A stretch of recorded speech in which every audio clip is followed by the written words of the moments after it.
Bwana Yesu asifiwe. Bwana Yesu asifiwe tena. Amina. So ni siku ya Sabato ya Bwana. Katika kumbukumbu hii tunakumbuka Pasaka ambayo tutaangalia kwa maandiko kile ambacho kilifanyika katika Agano la Kale na kile ambacho Yesu Kristo alikuja kufanya kama mwanakondoo wa Pasaka. So naomba Mungu Pasaka isiwe katika tarehe, Pasaka isiwe kalenda. Pasaka ifanyike katika moyo wa mwanadamu uliopata toba. Pasaka kamilifu ni ile ambao Mungu anaifanya katika moyo ambao umepata toba, alafu Kristo Yesu anapata kufa kwa huo moyo, anapata kuzikwa katika huo moyo, alafu Yesu anapata kufufuka katika huo moyo. Kunakuwa na Pasaka katika moyo huo, na kunakuwa na ile ambayo inaitwa Easter pia. Naona ni neno ambalo limepatikana kwa maandiko ya Biblia, kusherehekea kumbukumbu ya kufufuka kwa Yesu Kristo. So Yesu anataka afufuke katika moyo. Afufuke katika moyo, si katika kalenda David, si katika kalenda Karo, si katika kalenda Benjamin na Joshua na Shadrach na wengine. Yesu anataka afufuke hapo katika huo moyo wako. Kuwe na Pasaka, kuwe na Easter ndani ya huo moyo. So acha tuamini, tuombe, alafu tuendelee. Takatifu wa Israeli, Mungu wa Abrahamu, wa Isaka na Yakobo, asante kwa hekima na maarifa yako Bwana. Mungu, asante kwa sababu ulimwengu Bwana unasherehekea kumbukumbu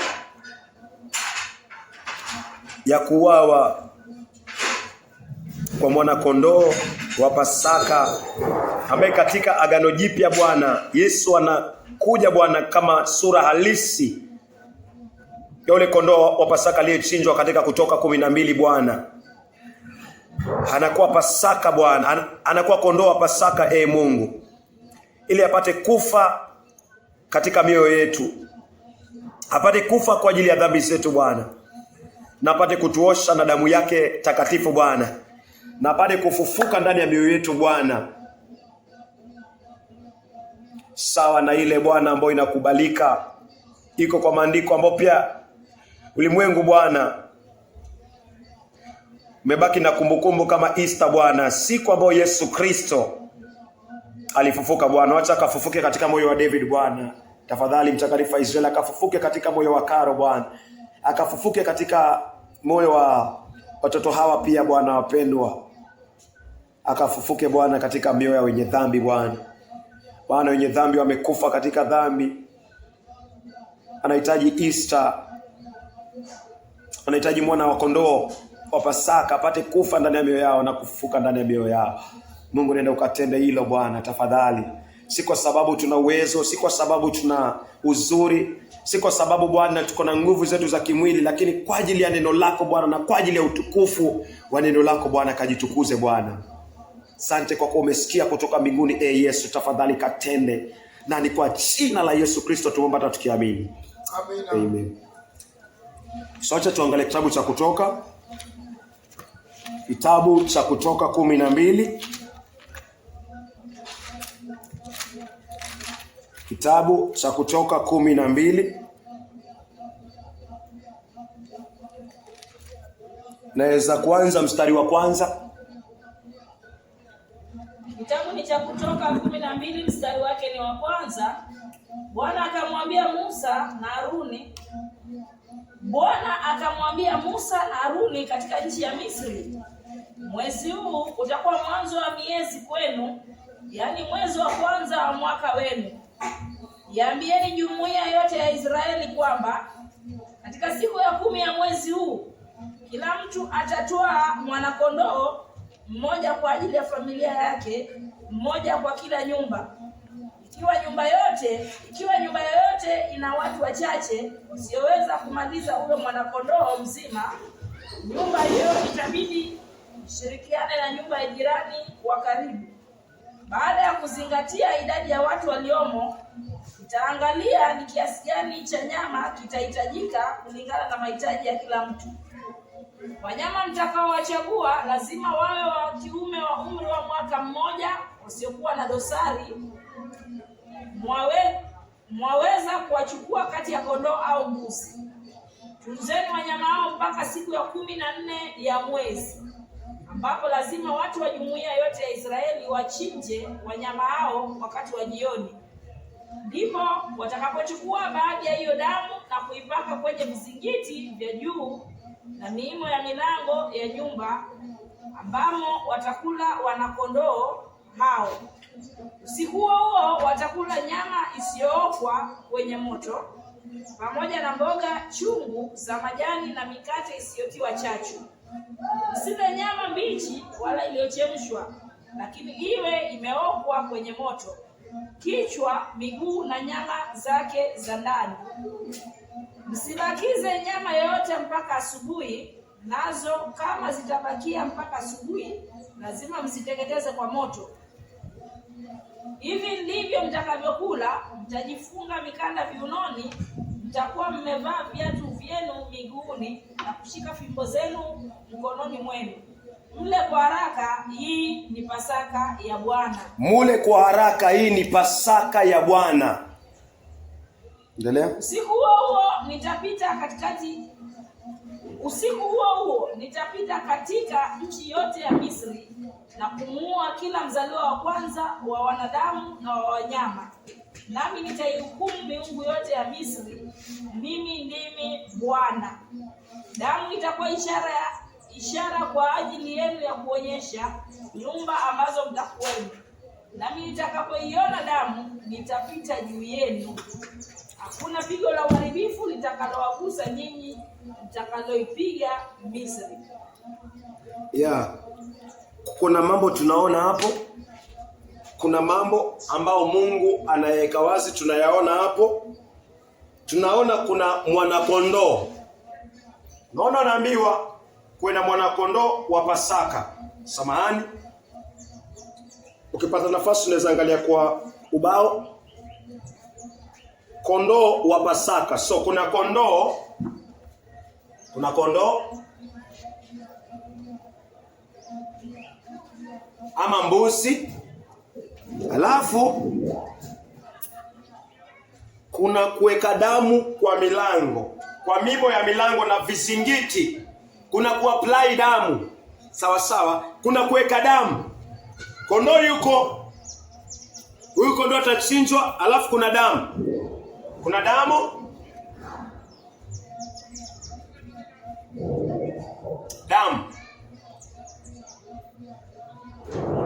na pia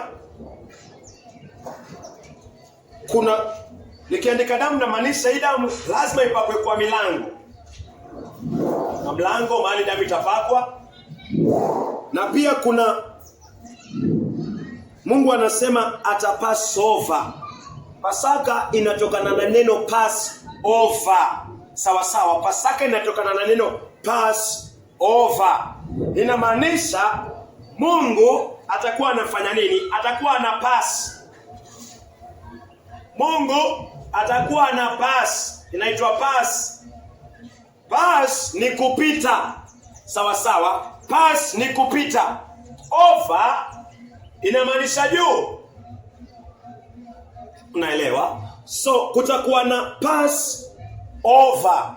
Mwanakondoo atachinjwa, damu ya mwanakondoo itachukuliwa, itawekwa kwa vizingiti vya mlango na kwa mimo wa mlango mahali patatu. Kwa mlango hapa, kwa mlango hapa na kwa mlango hapa. Alafu upanga wa Mungu utakuwa unatembea karo. Hukumu ya Mungu itakuwa inatembea. Mahali ambapo kutakuwa kumekuwa damu, Mungu anasema upanga wa Bwana utapass over. Yaani utapita juu. So jina Passover, jina Pasaka inatokana na haya yote. Inatokana na kuuawa kwa mwanakondoo kwa ajili ya dhambi na ukombozi wa wana wa Israeli. Kumbuka hapo walikuwa Misri, walikuwa watumwa, walikuwa wanateseka. walikuwa chini ya Firauni, kiongozi ambaye ni mkatili. Walikuwa chini ya dhambi, walikuwa hawezi kupata amani, walikuwa wanatawaliwa. Dhambi imekuwa ikikutawala, dhambi imekuwa ikikusumbua Karo, dhambi imekuwa ikikutesa. Waisraeli walikuwa hivyo wakiwa Misri. Mungu akasema, nimesikia kilio chao, nimesikia masononeko yao. Musa, ambia kila Mwisraeli hatafute mwana kondoo, mwanaume wa mwaka mmoja, alafu wamchinje mwana kondoo, alafu wachukue damu ya mwana kondoo, weke katika milango yao, katika mimo na visingiti. Manake hiyo usiku huo Mungu anasema malaika wake, Mungu anasema upanga wa Mungu, upanga kutoka mbinguni utakuwa unatembea Karo. Upanga kutoka mbinguni. Malaika atatoka mbinguni aje bila panga, alafu aje duniani aanze kutafuta mapanga mahali yuko yako. Maandiko anasema upanga wa Mungu. Malaika akitoka mbinguni tena anakuja na upanga. Huo upanga umetoka wapi? Mbinguni. Utakuwa unatembea kila nyumba ambayo itakuwa haina damu katika mimo na katika visingiti. Si damu tu ya mtu yoyote, damu ya mwana kondoo aliye msafi, bila lawama, bila mawaa. Mungu anasema upanga wake utafanya nini? Utapita juu, utapita juu. Hiyo ndio pass over, hiyo ndio Passover. Wakati mwana kondoo amechinjwa, wakati mwana kondoo amechinjwa, alafu damu Yesu Kristo imekuwa katika mlango, moyo. Chachu imeondolewa katika toba, chachu imeondolewa katika toba Karo, chachu imeondolewa katika toba, damu imepakwa. Wakati upanga wa Mungu kutoka mbinguni utakapotembea, huyo mtu atapitwa, atakuwa passed over. Firstborn atauawa, mzaliwa wa kwanza atauawa.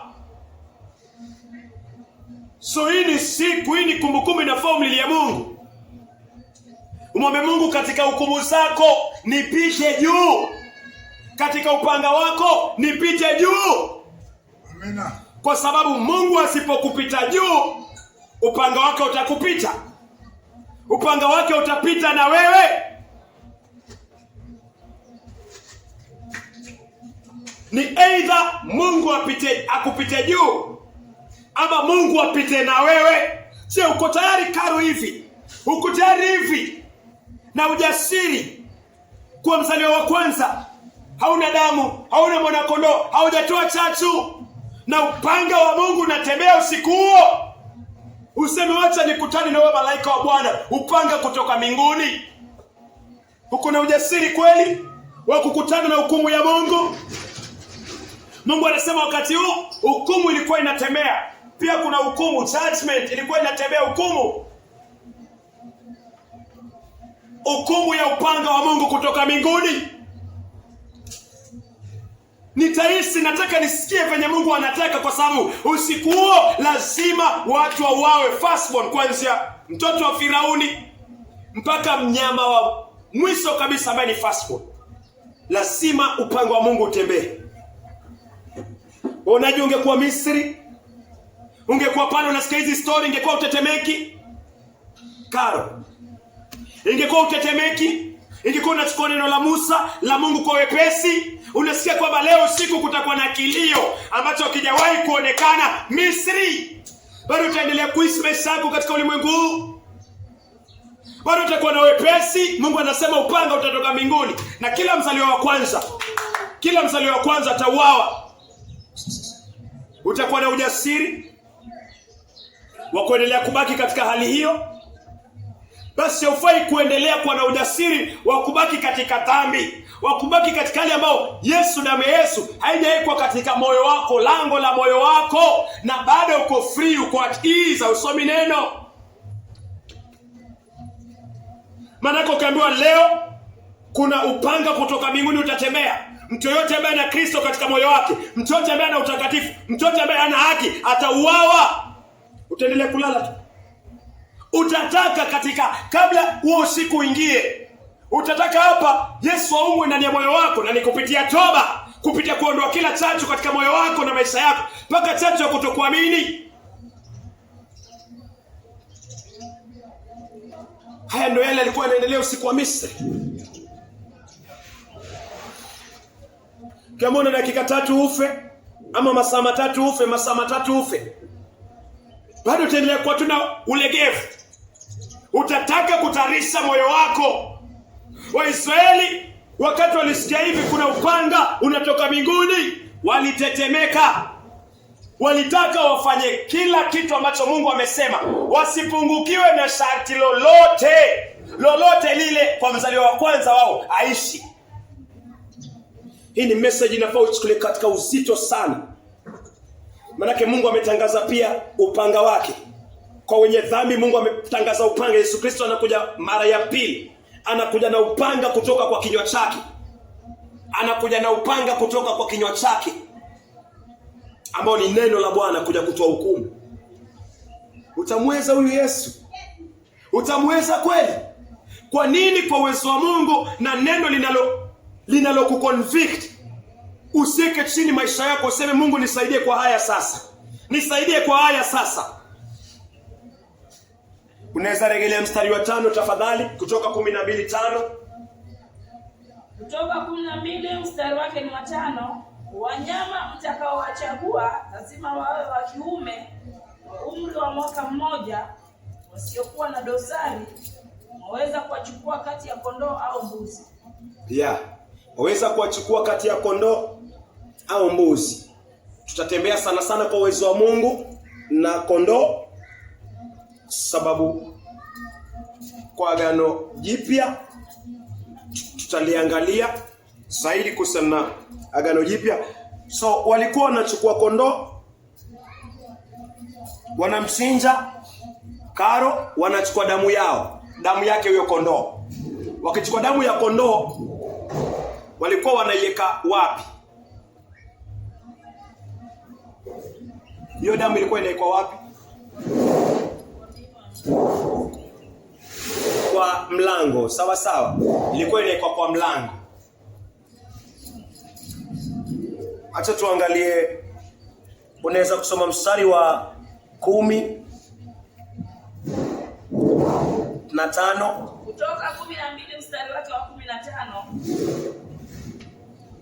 Kwa siku 7 mtakula mikate isiyotiwa chachu. Kwa siku 7 mtakula mikate isiyotiwa chachu.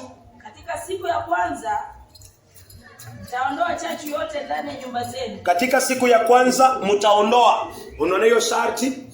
Wanaambiwa wataondoa chachu. So chachu ilikuwa pia iondolewe. So kuna chachu lazima iondolewe. Teka hapa kando tafadhali chachu. Hapa kwa makini sana, chachu ilikuwa lazima iondolewe. Chachu ilikuwa lazima iondolewe Benjamin. Hawezi weka damu, na kama kuna chachu katika ndani ya nyumba hiyo, utakataliwa mbali. Chachu ni kivuli ya toba. Chachu lazima iondolewe. Chachu ni uovu katika ulimwengu wa kiroho.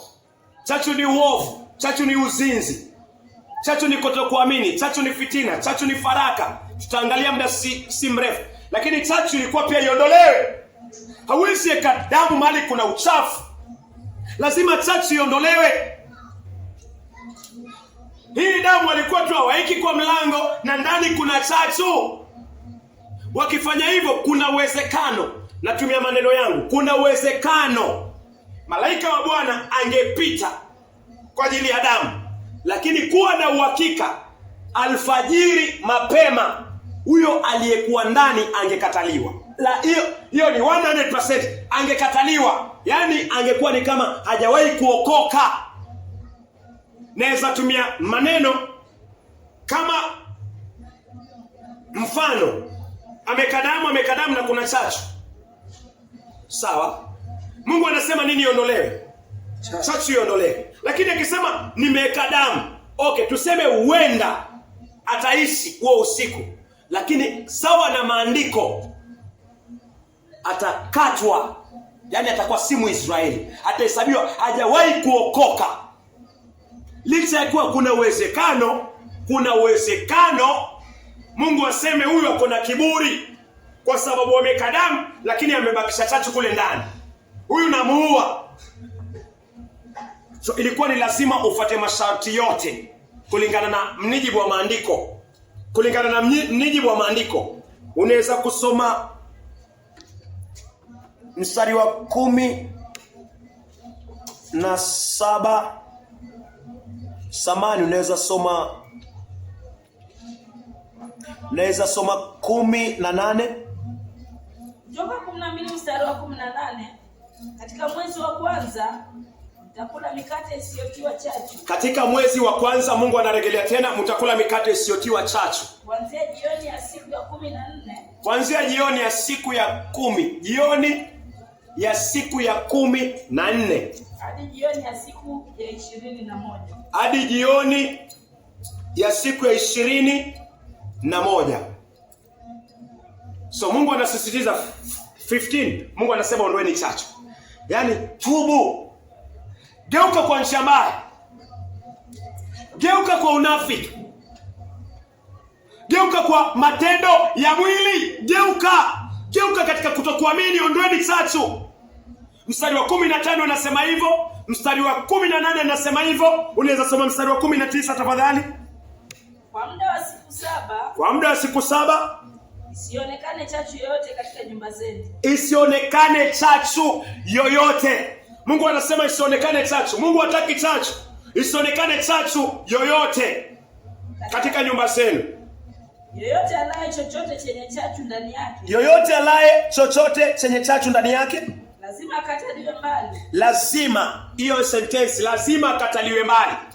Kutoka kwenye jumuiya ya Israeli. Kutoka kwenye kusanyiko, kutoka kwenye jumuiya, kutoka katika kabila ya Israeli, ambao ni kutoka kwa wale ambao wamemwamini Kristo, wamefanyika watoto wa Abraham.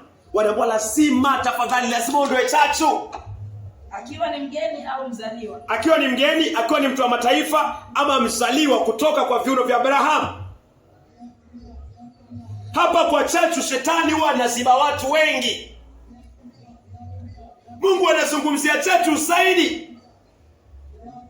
15, 17, 18, 19, 20 pia naamini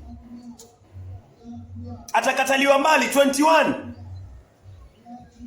Kutoka 12 mstari wa 20. Msile chochote kilichotiwa chachu. Msile chochote kilichotiwa chachu. Popote muishipo. Lazima mle mikate isiyotiwa chachu. Lazima mle mikate isiyotiwa chachu. Mungu anasisitiza sana kuhusiana na chachu.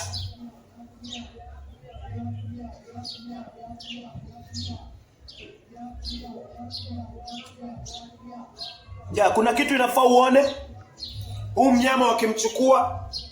mnyama wakimchukua watamweka kwa siku 14. Si ndio? Alafu anaambia katika hizo siku 14 waondoe chachu. So ni wazi kwamba upanga wa Mungu ukitembea, wataka kuona damu, wataka kuona damu, na pia wataka kuona chachu imefanya nini? Imeondolewa. Tumeelewa? Tuko pamoja? Ndio. Licha ya kuwa kuna mambo mengine tungeangalia, kama lazima walikuwa wawe wametairiwa na kuna tohara ya kiroho, na pia walikuwa lazima wakae ndani ya ile damu, wasitoke. Mzaliwa kwanza akitoka, hata kama nyumba yake imepakwa damu, alafu atoke kwa damu, aanze kurukaruka usiku, malaika wa Bwana, upanga wa Mungu unamuondoa. So ilikuwa ni lazima pia akae katika nyumba. So masharti sana tukiangalia ni kama 4, lakini tuangalia mawili.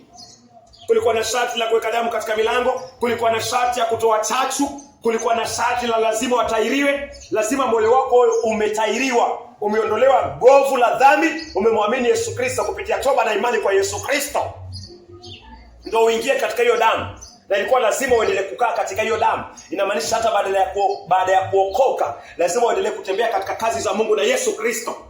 Amina. Bwana Yesu asifiwe. Amina. So haya ndio masharti Mungu alipatiana. Lakini sasa shetani akihubiri injili ndani ya viongozi, ndani ya makanisa, wanaweka very light. Wanasema ni damu tu ilikuwa inataka kuonekana. Si damu peke yake. Watu wanaweka damu, wanakiri damu, naamini damu, lakini chachu iko katika moyo. Uzinzi uko katika moyo, chuki iko katika moyo, usharati uko katika moyo. Dhambi ya Adam wanaamini imetoka kwa mawazo yao, kupitia maandiko, kupitia ahadi za maandiko, lakini maisha yao ni machafu, yamejaa chachu. Malaika wa Bwana, upanga wa Mungu ukitembea lazima utapita nao. Manake chochote ambacho ni kichafu, malaika anaambiwa nenda. Chochote ambacho ni kichafu, masharti tumewapatia. Chachu iondolewe, damu ipakwe katika milango. Ukipata chachu, huyo mtu atakataliwa. Yaani atakuwa hana tofauti na yule mzaliwa wa kwanza wa Misri aliyeuawa. Mungu akikwambia ondoa chachu.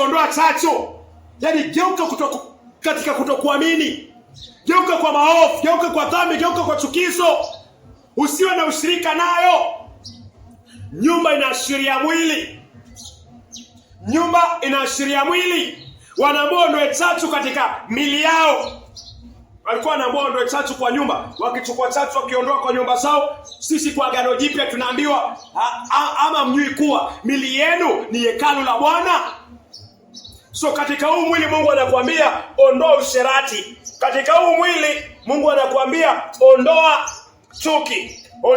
Huu mwili naambiwa niondoe faraka. Katika huu mwili, hii ndio nyumba sasa. Wakorintho wa kwanza 3:16. Nyumba ni wewe. Mungu akisema ondoa chachu, anamaanisha ondoa chachu kwa nyumba yako, anamaanisha ondoa vitu viovu katika mwili wako Benjamin. Ulevi usipatikane katika nyumba yako. Yaani ulevi usipatikane katika mwili wako. Uzinzi usipatikane katika nyumba yako. Uzinzi usipatikane katika mwili wako. Hiyo ndio chachu. Na maovu mengine, matendo ya mwili. Chachu. Unaweza kusoma tafadhali? Wakorintho wa kwanza 3 mstari wake wa 16. Wakorintho wa kwanza 3 mstari wa 16. Je, hamjui ya kwamba nyinyi wenyewe ni hekalu la Mungu? Hamjui ya kwamba nyinyi wenyewe ni hekalu la Mungu? Hekalu ni nyumba. Na kwamba Roho wa Mungu anakaa ndani yenu. Mungu anasema, Mungu anafananisha akisema ondoeni chachu kwa nyumba zenu katika Kutoka 12. Anamaanisha akija kwa Agano Jipya anamaanisha mwili wako, nyumba yako, ondoa chachu kwa kutubu. Katika mwili wako, katika nyumba yako kuna chachu David ya kutokuamini. Karo kuna chachu ya kutokuamini. Mungu anakuambia David, kama vile kwa Agano la Kale Mungu aliwaambia ondoeni chachu. Chachu ni kama amira. Wakati wa kimwili wanaweka katika mkate, unga, alafu inaonekana inafura kweli. Ile kufura si kufura kwake. Si kufura kwa naturali, kwa asili. Ile chachu imekuwa kule ndani ndio inafanya nini? Ifure. So Mungu anasema huu ni unafiki. Ondoeni neno chachu. Sasa akisema nyumba anamaanisha mwili wako. Kwa mwili wa mwenye dhambi uko na kutokuamini. Kwa mwili wa mwenye dhambi Mungu anamwambia tubu. Yaani kwa mwili huu uondoe uzinzi, chuki, hasira, faraka, fitina kupitia neno la Bwana. Kupitia nguvu ya neno la Bwana. Hiyo ndio toba. Ili damu ya mwanakondoo iweze kupakwa katika mimo ya mlango wako. Bwana Yesu asifiwe. Amen. Acha tuangalie chachu ni nini kwa maandiko. So tumeangalia mlango ni nyumba, tumejiona venye Mungu anaileta kwetu. Tumeangalia kondoo na tutamwangalia zaidi kondoo.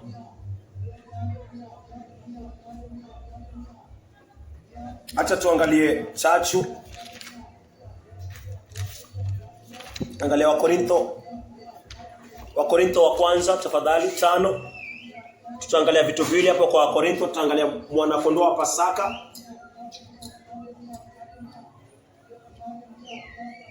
Wakorintho wa kwanza 5, anza mstari wa kwanza. Wakorintho wa kwanza 5 kuanzia mstari wa kwanza. Yamkini habari imeenea ya kuwa miongoni mwenu kuna uzinzi ambao hujatokea. Unaona kuna nini? Uzinzi. Hili ni kanisa la Wakorintho. Kuna uzinzi katika kanisa la Wakorintho. Uzinzi. Endelea. Ambao haujawahi tokea hata miongoni mwa watu ambao wasiomjua Mungu. Kwamba mtu anaishi na mke wa baba yake. Nanyi mnajivuna. Je, haiwapasi kuhuzunika na kumtenga na ushirika wenu mtu huyo aliyefanya huo uzinzi? Hata kama siko pamoja nanyi. Paulo anasema hata kama yuko pamoja na kusanyiko la Wakorintho, hata kama siko pamoja nanyi katika mwili, niko nanyi katika roho. Nami nimekwisha kumhukumu. Naye amekwisha kumhukumu mtu huyo aliyotenda jambo hilo la uzinzi, kama vile angekuwepo. Mnapokutana katika jina la Bwana wenu, mnapokutana katika jina la Bwana wetu Yesu, nami nikiwepo pamoja nanyi. Paulo akiwa nao pamoja nao kiroho, katika roho, na uwezo wa Bwana Yesu ukiwepo. Kabidhini mtu huyo kwa Shetani. Wakikutana, Paulo hayuko. Wakutana katika kanisa, Paulo anasema atakuwa nao kiroho. Yuko nao kwa ile judgment, ile hukumu watafanya. Alafu amchukua huyu mtu, wamwambie, ndugu mpendwa, umezini. Na kulingana na maandiko na kulingana na hukumu ya Kristo pia kupitia Paulo, kaa kando ya ushirika. Hiyo ndio mwili amepatiwa Shetani. Kwa nini atolewe kwa ushirika? Endelea. Mkabidhini mtu huyo kwa Shetani. Mkabidhi mtu huyo kwa Shetani ni kunyimwa kwa ushirika, kuondolewa kwa ushirika. Ili mwili wake uharibiwe. Ili mwili uharibiwe. Ili roho yake ikaokolewe. Mwili kuharibiwa inamaanisha lazima apate toba.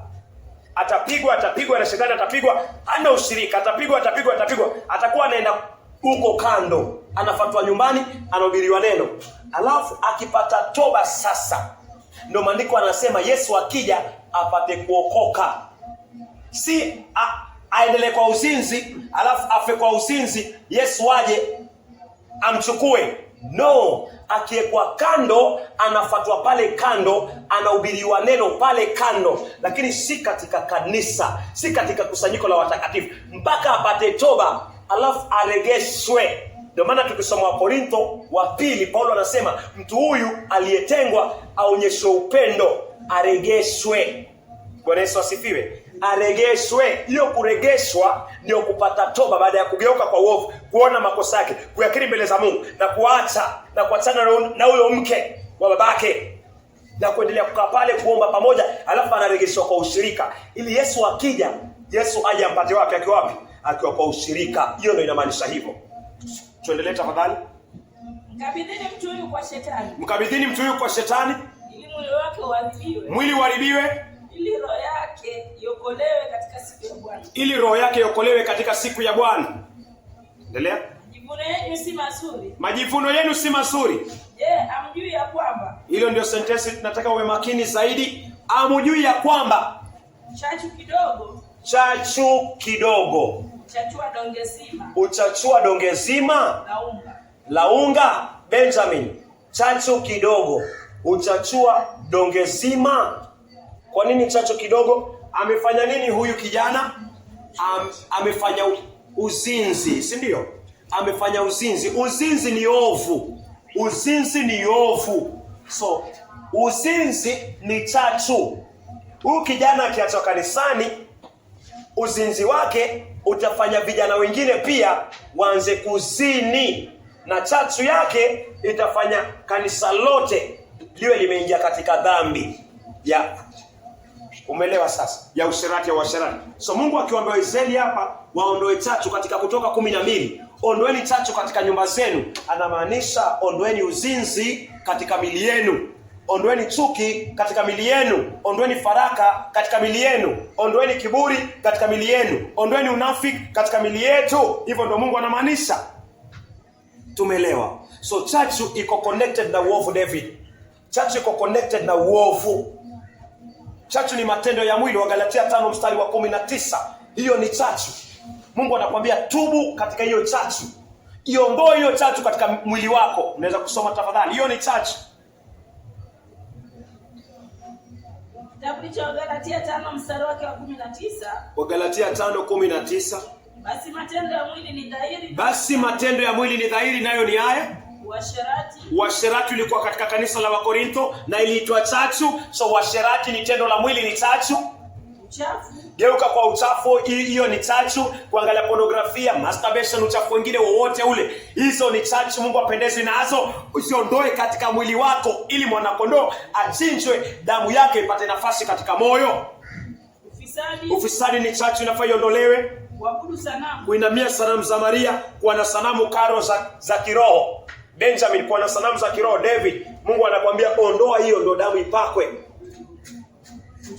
Uchawi ni chachu. Uadui ni chachu. Ugomvi ni chachu. Wivu ni chachu. Hasira ni chachu. Fitina ni chachu. Mafarakano ni chachu. Uzushi ni chachu. Usda ni chachu. Ulevi ni chachu. Ulafi ni chachu. Na mambo mengine yanayofanana na hayo. Nawaonya kama nilivyokwisha kuwaonya kabla. Mungu anasema nawaonya kama nilivyokwisha kuwaonya kabla. Kwamba watu watendayo mambo kama hayo hawataurithi ufalme wa Mungu. Hizo ni chachu. Mungu anasema siondolewe katika mili yetu, karo siondolewe, ili damu ya mwanakondoo wa Pasaka ipate nafasi tuweze kuepuka upanga wa Mungu kutoka mbinguni.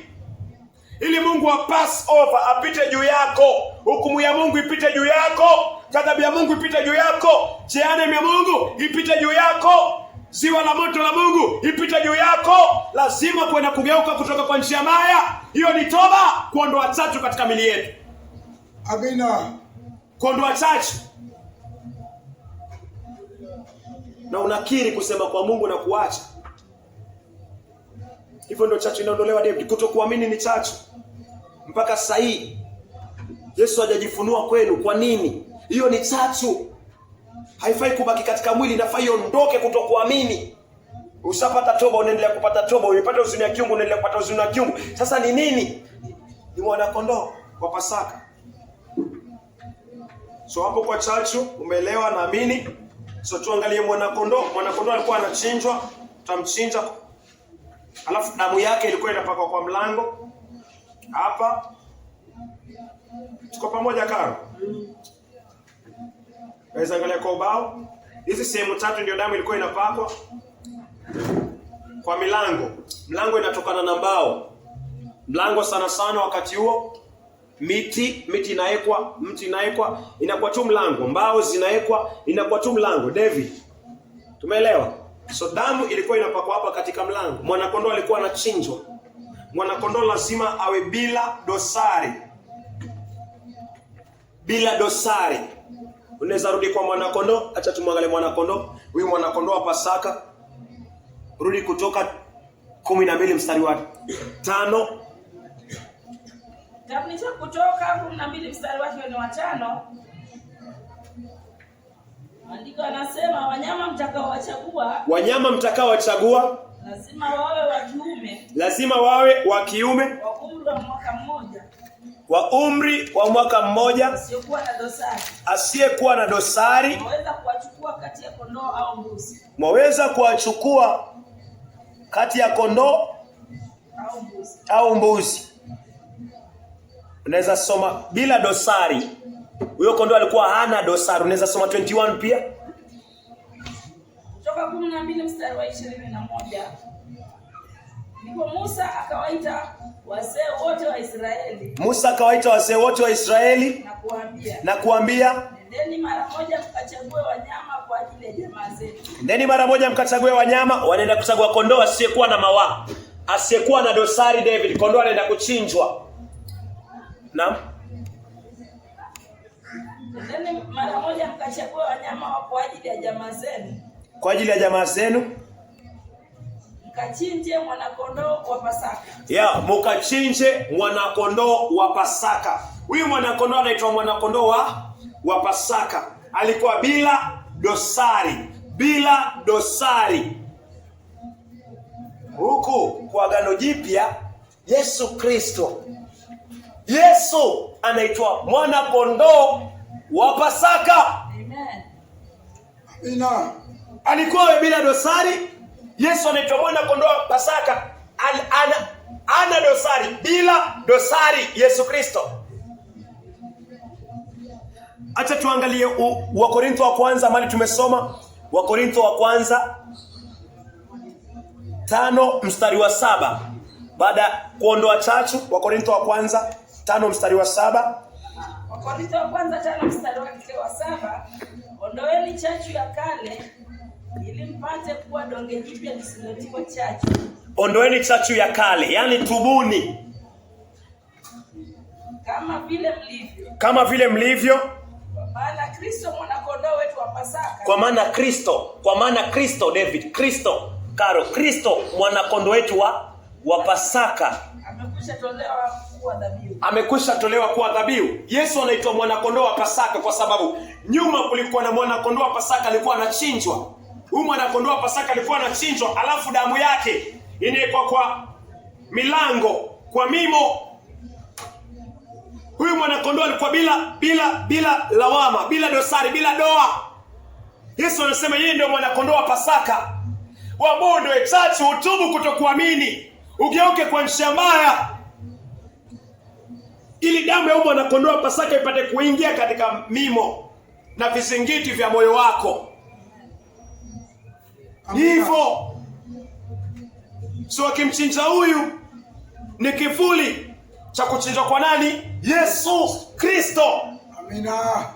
Na huyu kondoo ambaye ni kivuli, mnyama kama ataweka huru, na kama huyu kondoo damu yake itazuia upanga wa Mungu, huyu kondoo mnyama atazuia upanga wa Mungu. Huyu mwanakondoo wa Pasaka mnyama atazuia panga linalotoka mbinguni kwa Mungu. Si zaidi mwanakondoo wa Pasaka ambaye ni Yesu Kristo na damu yake iko katika moyo wako? Amen. Si zaidi David? Si zaidi. Kutokuamini kunatokea wapi? Kwa nini uingie kaburini na kutokuamini? Nikifikiria tu alikuwa anachukua kakondoo, wanaenda kwa zizi bila dosari. Yesu anasema yeye ndio mwanakondoo wa Pasaka. Wanamchinja, wanachukua damu, wanaondoa chachu kwa nyumba zao. Wanachukua damu wanaweka kwa mimo ya milango. Wanakaa, mzaliwa wa kwanza anastarehe, analala. Malaika wa Bwana upanga kutoka mbinguni. Usiku huo unatembea, unaona nyumba imepakwa damu. Damu ya mwanakondoo. Panga la Mungu linafanya nini? Linapita. Upanga wa Mungu unapita. Kwa nyumba hii inaitwa Passover. Mungu anapita juu. Mzaliwa wa kwanza anaishi. Nini imefanya mzaliwa wa kwanza aishi? Ni damu ya mwana kondoo wa Pasaka, mnyama. Sasa Yesu anasema yeye ndio mwana kondoo wa Pasaka. Geuka kwa njia mbaya, alafu damu ya Yesu Kristo ipakwe katika mimo na milango na mimo na vizingiti ya moyo wako, ili upanga wa Mungu ukitoka mbinguni upite juu yako. Ili jehanamu na kuzimu, ili siwa la moto na kuzimu ipite juu yako, ili hasira ya Bwana ipite juu yako. Si zaidi damu itakulinda. Kama hii karo ilisuia malaika, ilisuia upanga wa Mungu kutoka mbinguni, hii damu ya kondoo mnyama, damu ya mbuzi mnyama, iliweza kuzuia upanga wa Mungu kutoka mbinguni. Iliweza kuzuia malaika wa Bwana kwa kutii kuondoa chachu na hiyo damu mlangoni. Malaika aliona damu ya mwanakondoo, akasema hii damu naitambua. Upanga ukapita, Passover, Mungu akapita juu. Mungu anakuambia sasa, si zaidi damu ya Yesu Kristo ikipakwa katika mimo ya mlango wako ambao ni moyo. Si zaidi kupita upanga wa Mungu. Si zaidi kupita jehanamu na kuzimu ambazo Mungu amezitengeza na ziwa la moto kwa ajili ya ibilisi na malaika zake na wengine ambao watatii injili ya Yesu Kristo. Si zaidi hii damu. Kwa nini ni treat damu ya Yesu Kristo katika njia ya wepesi? Kama damu ya kondoo iliweza kupitisha upanga wa Mungu, Mungu aliweza kupass over katika nyumba za Waisraeli, katika wazaliwa wa kwanza na wakaishi, how much more damu ya Yesu Kristo? Amen. David, uko na mchezo wewe. Benjamin, kuna mchezo. So tumeona, tuangalie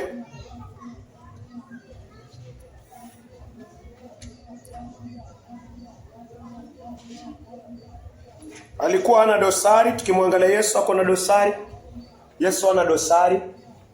Yesu hana dosari. Yesu ndo mwana kondoo, hana dosari. Angalia waraka wa kwanza wa Petro 1:18. Waraka wa kwanza wa Petro 1:18. Yesu ni kondoo asiyekuwa na dosari. Yesu ndio kondoo wa Pasaka.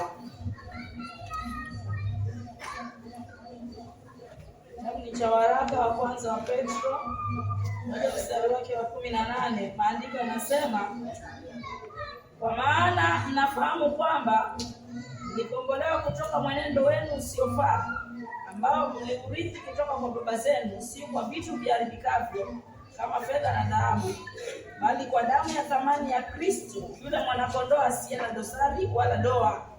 Kristo mwana kondoo asiyekuwa na dosari wala doa. Kwa maana mnafahamu kwamba mlikombolewa kutoka mwenendo wenu usiofaa, mlikombolewa kutoka mwenendo wenu usiofaa ambao tuliurithi kutoka kwa baba zetu, si kwa vitu vinavyoharibika kama fedha na dhahabu, bali kwa damu ya thamani ya Kristo, yule mwana kondoo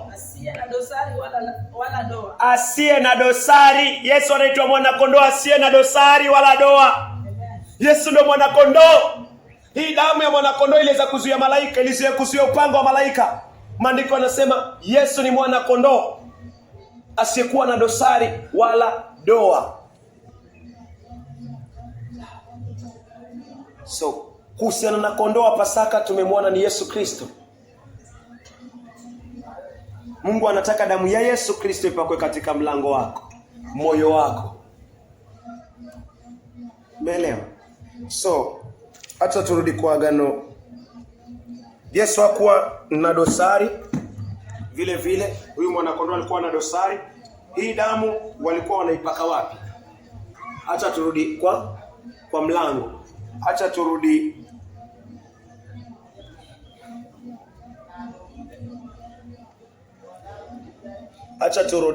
Kutoka 12.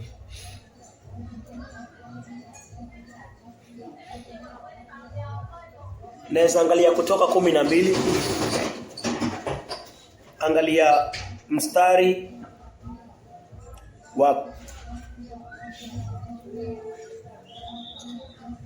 13. Okay, angalia 7. Mstari wa 7 ni sawa. Kutoka 12 mstari wa 7. Kutoka 12 mstari wake ni wa 7. Tuwe makini tafadhali. Ndipo atakapochukua baadhi ya hiyo damu na kuipaka kwenye vizingiti vya juu na miimo ya mlango. Vizingiti, hiki ni kizingiti. Kizingiti ni hapa K, nimechora K katika ubao. Kizingiti na mimo. Mimo ni hii karo. Mimo ya mlango. Meandika M, mimo. Vizingiti, kizingiti na mimo. Ndipo atakapochukua baadhi ya hiyo damu. Watachukua baadhi ya damu na kuipaka kwenye vizingiti vya juu. Na mimo ya milango. Ya nyumba. Ambamo watakula mwanakondoo wao. Mimo ni hizo two posts. So ilikuwa inapakwa kwa mlango. Sawa? Ilikuwa inapakwa kwa mlango. Huu mlango ni kivuli cha nini? Msalaba. Hii damu ilikuwa inapakwa wapi? Karo, damu ilikuwa inapakwa kwa mlango, alafu malaika wa Bwana akija, akiona damu, alikuwa anapita. Kwa nini akiona damu imepakwa kwa mlango? Hii damu kwa uwezo wa Mungu inaondoa nini? Dhambi. Kwa nini damu? Kwa nini si manyoya? Kwa nini damu? Kwa nini si ngozi? Kwa sababu ndani ya damu ndio kuna ondoleo la dhambi. Ndani ya damu mwanadamu anapatanishwa na Mungu. Dhambi zake zinaoshwa. Hasira ya Mungu iliyokuwa juu ya mwanadamu kwa ajili ya dhambi, damu inaondoa hiyo hasira. Damu inaondoa hiyo hukumu. Amina. Ni kwa nini damu? Ni kwa sababu hii damu ikiwa mahali hapa, dhambi zao zimefanya nini? Wamesamehewa. Karo, msamaha.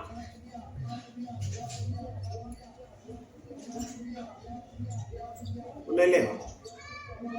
Kwa nini damu ndio ilikuwa inapakwa? Kwa sababu damu ikipakwa kuna ondoleo la dhambi. Mathayo 26:28.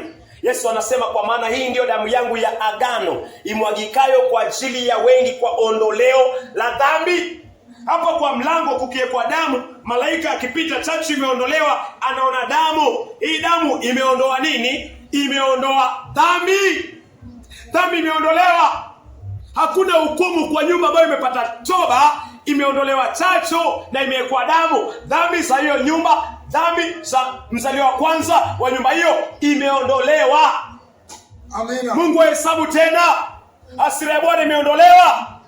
Kwa kupigwa kwa Yesu Kristo tumepona. Kwa nini? Magonjwa, kwa maovu na uvunjaji wa amri za Mungu. Nini inaondoa hiyo? Ni damu. Waibrania 9:22. Kwa maana sheria inadai ya kwamba karibu vitu vyote visafishwe kwa damu, na pasipo kumwagwa damu, pasipo kumwagika kwa damu hakuna ondoleo la dhambi. Damu ilikuwa inaongea. Damu ya Abel iliongea, na damu ya Yesu Kristo pia inaongea mema, kwamba dhambi za huyu zimeondolewa, dhambi za huyu zimetolewa. Damu inaongea, Karo. Damu inaongea. Upanga wa Mungu ukipita kwa nyumba hii, mlango ambao ni wa mbao, mlango ambao ni wa kutoka kwa mti, hasira ya Mungu ikipita hapa, akiona damu, malaika, damu inaongea. Angalia kitabu cha Matendo ya Mitume samani, Waibrania 12:24. Damu inaongea. David, damu inaongea. Malaika akipita na upanga pale, karibu kuangamiza mzaliwa wa kwanza. Mzaliwa wa kwanza ameondoa chachu. Mzaliwa wa kwanza amechinja mwana kondoo Pasaka, ameweka damu kwa mlango wake, na naamini katika ile damu, malaika wa Bwana akipita, upanga wa Mungu ukipita pale, ile damu inaongea. Inasema Waibrania 12:24, kwa Yesu mpatanishi wa agano jipya, kwa Yesu mpatanishi wa agano jipya, na kwa damu iliyonyunyizwa, na kwa damu iliyonyunyizwa, ile inenayo mambo mema. Damu ya Yesu inanena mambo mema kuliko damu ya Abeli. Damu ya Yesu inanena nini? Mathayo 26:28. Inanena nini damu ya Yesu Kristo? Inanena ile kazi ambayo damu imefanya. Mathayo 26 mstari wake wa 28. Mathayo 26:28. Hii ndio damu yangu ya agano. Damu ya Yesu inanena, inaongea, inasema hii ndio damu yangu ya agano, imwagikayo kwa ajili ya wengi, iliyomwagika kwa ajili ya wengi, kwa ondoleo la dhambi. Damu ya Yesu inanena. Ya Abel ilinena kwa ajili ya haki. Kaini alipomua Abel, damu ya Abel ilinena. Mungu alisema kutoka mbinguni, akamwambia Kaini, damu ya ndugu yako inanena, inataka haki. Na damu ya Yesu Kristo inanena ile kazi ambayo Yesu Kristo amekufanyia, amenifanyia. Upanga wa Mungu unakuja. Mungu anakuambia geuka, ondoa chachu, ondoa chachu, ondoa chachu, ondoa chachu. Yaani tubu kutokuamini, tubu dhambi ya Adamu, tubu maovu, geuka. Amini damu ya Yesu Kristo ipako katika mimo na vizingiti vya moyo wako. Amen. Na hiyo damu ikiwa katika moyo wako itakuwa inasemaje? Inasema hii ndio damu yangu ya agano iliyomwagika kwa ajili ya wengi kwa ondoleo la dhambi. Malaika wa Bwana atakuwa apitishi upanga hapo. Kwa nini? Ni wewe unaongea? Ni damu ya mwana kondoo wa Pasaka ndio itakuwa inaongea. Mzaliwa wa kwanza, naweza chora tu mtoto amelala hapa. Haka ni katoto kamelala. Huyu ni mzaliwa wa kwanza, amelala. Akilala yeye anaweza kumzuia malaika, hawezi kuzuia. Nini inafanya malaika wa Bwana apitishe upanga wake? Damu ndio inaongea, inamwambia malaika wa Bwana, hii ndio damu yangu ya agano iliyomwagika kwa ajili ya huyu mzaliwa wa kwanza kwa ondoleo la dhambi. Damu ya kondoo. Damu ya kondoo iliongea, ilinena, si sahihi kupata toba kwa kutokuamini na kuamini damu ya Yesu Kristo. Kondoo wote wa agano la kale wako pamoja, hawafikia hata tone, hata wakaribia hata tone ya damu ya kondoo anaitwa Yesu Kristo. Hiyo ikiwa ndani ya moyo wako na nikuamini ile kazi imekufanyia karo, Mungu anaiona hiyo damu katika mimo ya moyo wako. Na uko na imani kwa ile kazi ambayo damu imekufanyia. Damu inaondoka, damu inakuwa katika moyo. Bwana Yesu asifiwe. So Yesu ndio mwana kondoo wa Pasaka. Yohana 1:29.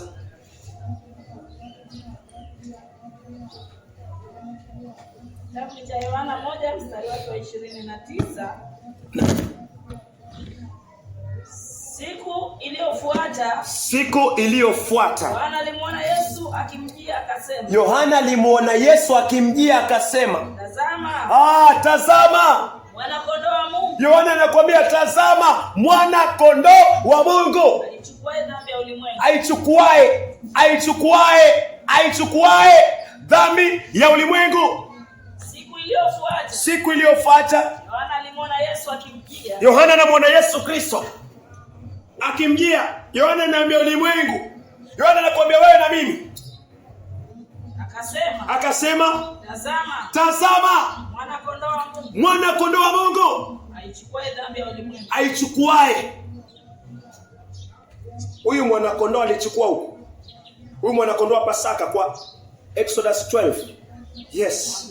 Alipochinjwa, damu siliyekuwa katika mimo ya mlango na vizingiti. Okay, katika vizingiti na mimo.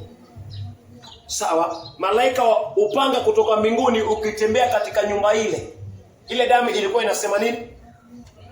Hii ndiyo damu yangu ya agano imwagikayo kwa ajili ya wengi kwa ondoleo la dhambi. Upanga wa Mungu unafanya nini? Unapita juu. Yes, una pass over. Sawa sawa. Nini ikiwa imeondolewa? Chache ikiwa imeondolewa. Hii ni toba. Waelewa? So, how much more damu ya Yesu Kristo inayonena zaidi ya Abel, zaidi ya kondoo wote ambao wamewahi kuchinjwa, watawahi kuchinjwa, wale ambao wanaamini hivyo. Hii damu siku zaidi. Hii damu ndio iliumba malaika. Nani? Hii wacha malaika alikuwa anapita, hii damu ya kondoo inamzuia, anapita juu, ana pass over. Hii damu ya Yesu Kristo, tafadhali Karo, hii damu ya Yesu Kristo ndio imemtengeza huyo malaika. Waelewa? Wakolosai 1:15 na 16. Vitu vyote vya mbinguni vimetengezwa kupitia Yesu Kristo. Kupitia Yesu Kristo. Na kuna chochote ambacho kimetengezwa ambacho kimetengezwa bila Yesu Kristo. Vyote vimetengezwa na Yesu Kristo. Vyote inamaanisha mpaka malaika. Maana vitu vya mbinguni, watu wa mbinguni ni malaika. So how much more yule malaika akija na upanga David kwako, alafu anakuta damu ya Yesu Kristo, ambao kupitia damu ya Yesu Kristo, huyo Yesu na aminecha. Nikiongea kusana na damu, naongea kusana na mwenye damu ambaye ni Yesu Kristo. huyo Yesu Kristo ndo amemuumba huyo malaika. Hata itambua hiyo damu ya Yesu Kristo mara ngapi ndani ya moyo wako? Zaidi, kwa sababu mwenye damu hiyo, sawa, mwenye hiyo damu ni Yesu, na ni kupitia Yesu Kristo malaika wameumbwa. So malaika wakiona damu ya Yesu Kristo wanainama. Iko ndani ya moyo wako, hawatapitisha upanga. Kwa ajili ya hiyo damu watapass over. Judgment ya Mungu itapass over. Kuzimu itapass over. Unaweza kusoma tafadhali Wakolosai mstari wa kwanza anza tu 16, ni sawa? Wakolosai 1 mstari wake wa 16. Kwake yeye vitu vyote vilivyoko mbinguni. Kwake yeye Yesu Kristo vitu vyote vilivyoko mbinguni na juu ya nchi viliumbwa.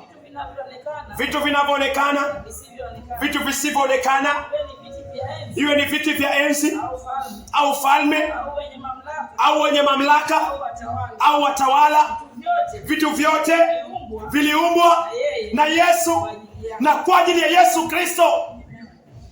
Kuwa na damu ya Yesu Kristo ni ushindi.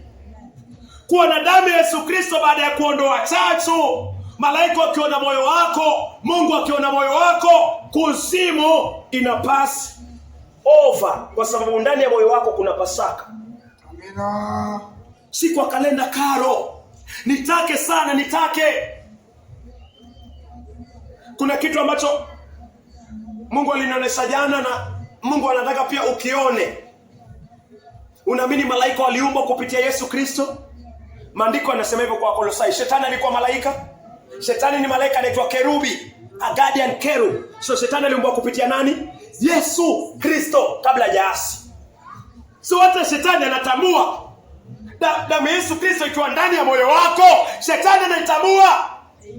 Anajua yule ako na silaha ya kunichoma, ya kuniharibu. Uzinzi utatambua, chuki itatambua, fitina itatambua, faraka itatambua, ulevi utakutambua. Kwa nini? Kwa sababu damu iliyo ndani yako ndio ni ya Yesu Kristo. Na ni Mungu aliumba vitu vyote, ikiwa malaika na vyote vinavyoonekana na havionekani, kupitia Yesu Kristo. Angapo shetani akiwa kerubi aliumbwa kupitia Yesu Kristo na Mungu. Alipoasi sasa, akawa sasa hana maumbile ya Yesu Kristo mpaka leo. Lakini kabla asi aliumbwa na nani? Na Mungu kupitia nani? Yesu Kristo. Shetani anatambua damu. Kama una damu ya Yesu, shetani atakupepeta karo kwa chuki, atakupepeta kwa fitina, atakupepeta kwa faraka. Ni kama mwili ambao hauna white blood cells. White blood cells ni zina kinga, zina protect mwili katika magonjwa. Sawa sawa, white blood cells. Homa ikija, white blood cell ikiwa ndani yako inaifight, inaiondoa. Lakini kama una white blood cells, ni sawa na mtu ambaye ameathirika. Homa ikija inaingia tu. Homa ikija inaingia tu. Gonjwa likija linaingia tu. Ni kwa sababu mwili wako hauna kinga ambayo inafai kuzuie. So nyumba yenye mzaliwa wa kwanza ambayo iko na damu, hii damu inanena. So yafani utake hiyo damu kama kitu kingine chochote. Hii pumzi unapumua inafaa utake hiyo damu. Damu ambayo shetani anaijua, malaika wanaiheshimu, shetani anaiogopa na anatetemeka. Hiyo ndani ya moyo wako, dhambi itakuwa haina nafasi. Na lazima uamini. Asima uamini. Hebu kaa chini tu ufikirie kuhusiana na damu ya Yesu Kristo, na venye kama haijakufanyia kazi, jinsi biaka na dharau kubwa ambao mimi na wewe tuko nayo.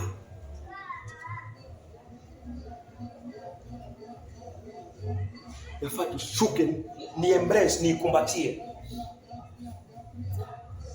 So tazama, mwana kondoo Mungu achukue dhambi ya ulimwengu. So Mungu anasema mtazame Yesu Kristo, yeye ndio kondoo wa Pasaka. Ili Jehanamu ipass over, ili kuzimu ipass over, ili ziwa la moto ipass over. Wambua mtazame karo, mtazame Yesu Kristo. Hakuna jina lingine ambalo wanadamu wamepewa ili watakalookolewa isipokuwa jina la Yesu Kristo. Huyu ndio kondoo ambaye hasira ya Mungu inaishia hapa, ambao upanga wa Mungu unaishia hapa. Utaka hivi mpaka lini?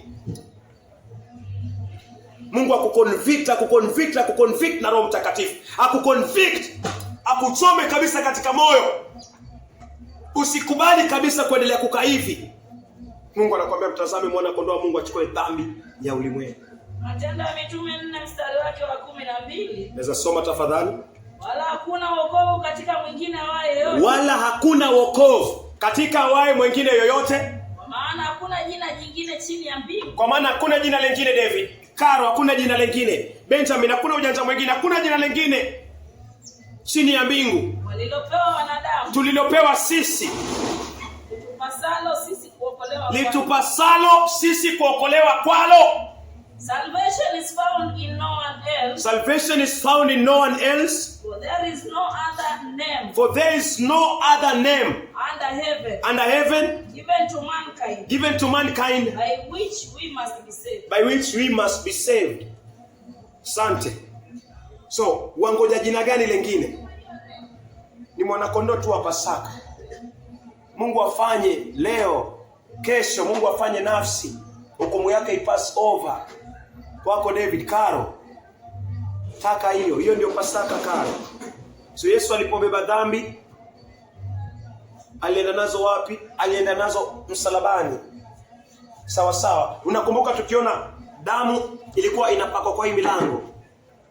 Hapa tuwe pamoja. Damu ya kondoo ilikuwa inapakwa kwa nini? Kwa milango. So kondoo ni nani sahi? Kwa Agano Jipya wa Pasaka ni Yesu. Mlango ni nini?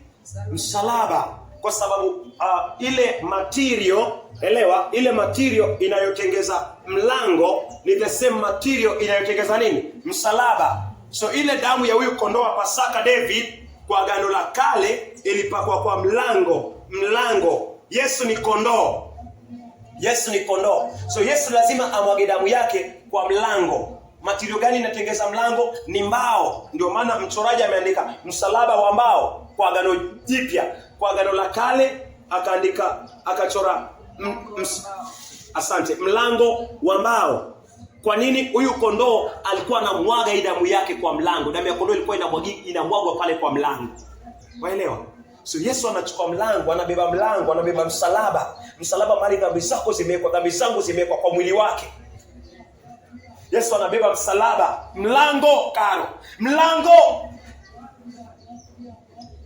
Akafanya nini? Akaweke damu yake kwa mlango ambao ni msalaba, ili mimi na wewe tuingie ndani ya hiyo damu.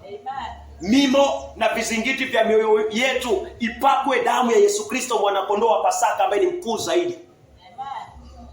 Ili ghadhabu ipass over, Karo.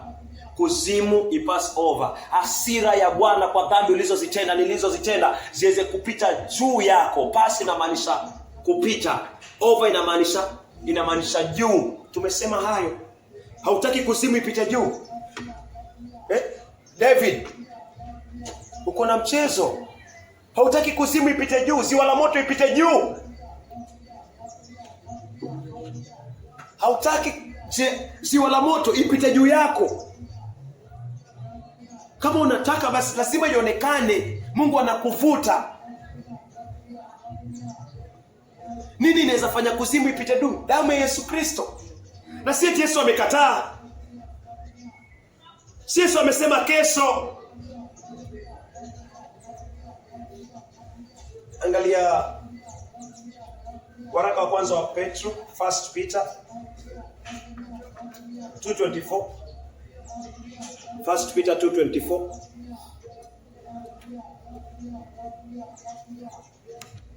Waraka wa kwanza wa Petro 2 mstari wake wa 24. Yeye mwenyewe alizichukua dhambi zetu. Yeye mwenyewe, Yesu Kristo mwenyewe alizichukua dhambi zetu katika mwili wake juu ya mti. Akazipeleka juu ya mti. Tachora mfano juu ya mti ili tufe kwa mambo ya dhambi. Jamani, hapa akazipeleka juu ya mti hapa ili tufe kwa mambo ya dhambi, bali tupate kuishi katika haki. Kwa kupigwa kwake pale msalabani, kwa kupigwa kwake pale kwa Herode, nyinyi mmeponywa. Yeye mwenyewe alichukua dhambi zetu akazipeleka kwa mti. Mti ni msalaba. ili tufe kwa mambo ya dhambi, ili tufe kwa mambo ya dhambi, bali tupate kuishi katika haki, bali tupate kuishi katika haki. kwa kupigwa kwake sisi tumepona. Amina. Kwa kupigwa kwa Yesu. Unakumbuka tukisoma Isaia 55 mstari wa 4, unaweza soma Yesu alitobolewa. Kupigwa kwake ni kutobolewa. Unaweza soma 4 na 5. Yesu alitobolewa na akachibuliwa. Hii ndio Isaia 53 4 and 5. Isaia 53 mstari wake wa 4. Hakika alichukua udhaifu wetu. Hakika alichukua. Imesema kama Petro. Hakika alichukua. Maandiko yanasema alibeba udhaifu hapo. Na katika Petro, waraka wa kwanza wa Petro 2:24 inasema kwamba alizibeba dhambi zetu. Hiyo dhambi ndio udhaifu. Isaia anasema alichukua udhaifu wetu. Petro anasema alizibeba. Alibeba dhambi zetu. Alizibeba kwa mwili wake. Hizi zote ziko kwa moyo, zikaondolewa na Yesu. Akazibeba. Yohana anakuambia mtazame. Endelea. Na akajitwika huzuni zetu. Akajitwika huzuni zetu, akajitwika. Huzuni za nini? Huzuni, muda mwingi umekuwa ukifikiria pengine nimekosa pesa na huzunika, nimekosa hii, nimehuzunika. Hizo ni huzuni za kidunia. Kuna huzuni ya kimungu. Huzuni ya kimungu hasa ndio inaongelewa zaidi hapo. Huzuni gani? Nimejipata sitaki kuangalia pornografia, nimejipata naangalia pornografia, alafu naanza kuhuzunika na huzunika. Sina nguvu za kutoka kuangalia pornografia, lakini najipata niko kwa pornografia. Unakumbuka mwisho Sabato iliyopita tukaenda uinjilisti. Kuna mlevi mmoja alikuwa katika ulevi hivi, Mungu anamsaidia mpaka sasa hivi. Tumeongea naye leo alfajiri. Uliona venye Mungu alimnyenyekeza. Licha kwa alikuwa na mwili mikubwa, tukijua walevi wenye milini wa kusumbua, lakini Mungu alimnyenyekeza. Akaenda paka chini, akapiga magoti, analia na machozi, anasema mimi ni mbaya, nisaidie Mungu, nisaidie. Ananyenyekea, analia chini ya magoti. Na si kwa dakika moja ama dakika mbili. Iliendelea paka ikabidi tuongee naye, tumwambie imetosha, acha sisi tuondoke. Na akatufuata hivyo, anataka kwenda kufanya injilisti na sisi.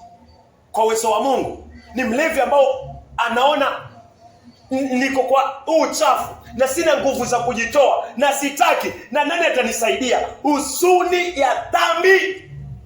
Watu ambao wamekuwa wakingangana katika masturbation.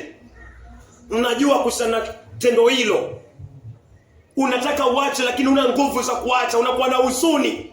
Watu ambao wamekuwa wakitoa mimba. Watu ambao yani dhambi imekaa inakulazimisha, inakutumikisha, na hauna sauti, hauna nguvu ya kutoka, na unajua unafaa utoke, na una nguvu ya kutoka, so unakuwa na huzuni. Hii ndio huzuni Mungu anaizungumzia. Wakati utaki kufanya usharati, umeolewa, unajipata umezini, unaondoka kwa kitendo cha zinaa, unahuzunika, Mungu nisaidie niwache. Wakati ni kijana, umri umebalewa kuoa, lakini hujafika, unaangalia wanawake unawatamani, unalala nao. Ukitoka pale unahuzunika, unasema hii ni ya mwisho. Sitaki kufanya tena usherati. Hata namba ya msichana nafuta kwa kitabu changu. Lakini wiki haisi unajipata na mwingine katika uasherati. Unasema sitaki. Kwa nini Mungu inawa hivi? Kwa nini? Hii ndio huzuni Yesu anaiongelea. Alichukua hiyo huzuni akajitwika. Amina. Endelea. Hakika alichukua udhaifu wetu na akajitwika huzuni zetu. Hata hivyo tulidhania kuwa alikuwa amepigwa na Mungu. Akapigwa sana na Mungu. Yesu akapigwa sana na Mungu na kuteswa. Lakini alitobolewa kwa ajili ya makosa yetu. Yesu alitobolewa kwa ajili ya makosa yako na yangu. Alichibuliwa kwa ajili ya maovu yetu. Kuchibuliwa ni kutoa nyama. Alichibuliwa kwa ajili ya makosa yetu. Adhabu iliyotuletea sisi amani. Ilikuwa juu ya Yesu Kristo. Na kwa majeraha yake sisi tumepona. Na kwa majeraha ya Yesu sisi tumepona. Amen. Tumepona nini? Tumepona huzuni ya dhambi. Tumepona David. Tumepona huzuni ya dhambi. Tumepona udhaifu. Tumepona nini ilifanya achibuliwe? Dhambi, maovu. Hapo tu. Alafu ndio inashuka chini, nasema kwa kupigwa kwa Yesu tumepona. Kwa hizo ambazo zimetajwa kwa 5 na 4. Makosa, maovu yetu, udhaifu wetu. Ndio inasema umepona kwa hayo. Umepona kwa hayo. Ndio maana watu wakiokoka wao wana furaha. Hawana tena shida. Hawana tena huzuni ya masturbation. Hawaitendi. Sasa wako tu na furaha. Huzuni ya ulevi. Hawanywi. Wako tu na furaha sasa. Wako na amani. So Yesu alipigwa ili upone haya magonjwa matatu. Udhaifu. Hata sickness ni sawa. Udhaifu, dhambi, maovu. Udhaifu, dhambi, maovu, makosa. Yesu alipigwa upone hizi. Wakati una malaria, uenda hospitali ama unakata mti, unachemsha, unakunywa kwa uwezo wa Mungu. Alafu unasikia ule ugonjwa umeondoka. Wewe unasema umepona na uko na uhakika. Ukiulizwa mpendo unaendeleaje? Unasema mimi nimepona. Mungu amefanya nini? Ameniponya. Ni hivyo hivyo. Wataka sabato ngapi ndio upone ugonjwa wa dhambi, makosa, maovu, huzuni ya dhambi? Sabato ngapi? Pasaka ngapi unataka zipite? Pasaka ngapi? Pasaka nyingi zimekosa kalenda. Yesu hataki pasaka ya kalenda. Yesu anataka pasaka kwa moyo wako. David, Karo vile vile, Benjamin. So Mungu anasema alipendezwa kumtesa Yesu Kristo. Nafsi ya Mungu iliridhika kumtesa Yesu Kristo. Mstari wa 10, Isaia 53 mstari wa 10. Kwa nini mimi nisiridhike pia na ile kazi ambayo Yesu amekufanyia? Isaia 53 mstari wake wa 10. Lakini alikuwa ni mapenzi ya Bwana. Kumchibua na kumsababisha ateseke. Kumchibua na kumsababisha ateseke. Bwana amefanya maisha yake kuwa sadaka ya hatia. Mungu amefanya maisha ya Yesu kuwa sadaka ya hatia zako na hatia zangu. Sasa Mungu hataki tena uwe katika hatia. Ataona uzao wake. Mungu ataona uzao wa Yesu Kristo. Kuishi siku nyingi. Ataona uzao wake. Ataona uzao wa Yesu Kristo na kuishi siku nyingi. 11. Nayo mapenzi ya Bwana yatafanikiwa mikononi mwako. Nayo mapenzi ya Bwana yatafanikiwa mikononi mwa Yesu Kristo. Baada ya maumivu ya nafsi yake. Baada ya maumivu ya nafsi ya Yesu Kristo pale msalabani, ataona nuru ya uzima. Mungu ataona nuru ya uzima na kuridhika. Mungu ataona nuru ya uzima na kuridhika.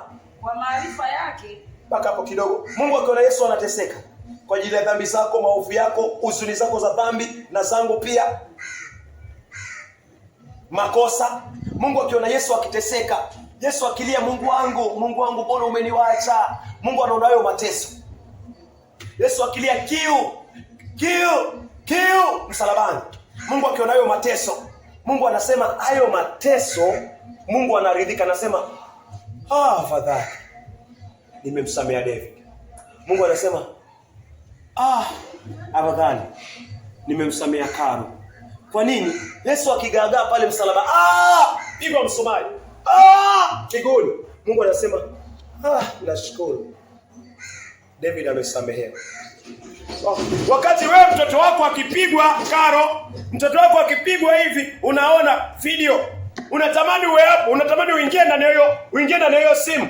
Mfano mtoto wako ameenda Saudia, unaona anateswa, anachapwa, video imetembea, unaonyesha mtoto wako anachapwa, anakinga huku, anakimbia huku, anachapwa, anasukumwa huku, anakanyagwa chini. Wewe unaangalia kwa video, utasikiaje katika moyo wako? Utasikia Mungu ni nini inaendelea? Nisaidie niingie kwa hii simu. Nivuruge hawa. Kama wanamfanya hivi. Lakini na Mungu ilikuwa tofauti. Mungu alikuwa akiona hivyo, ni mfano tu. Yesu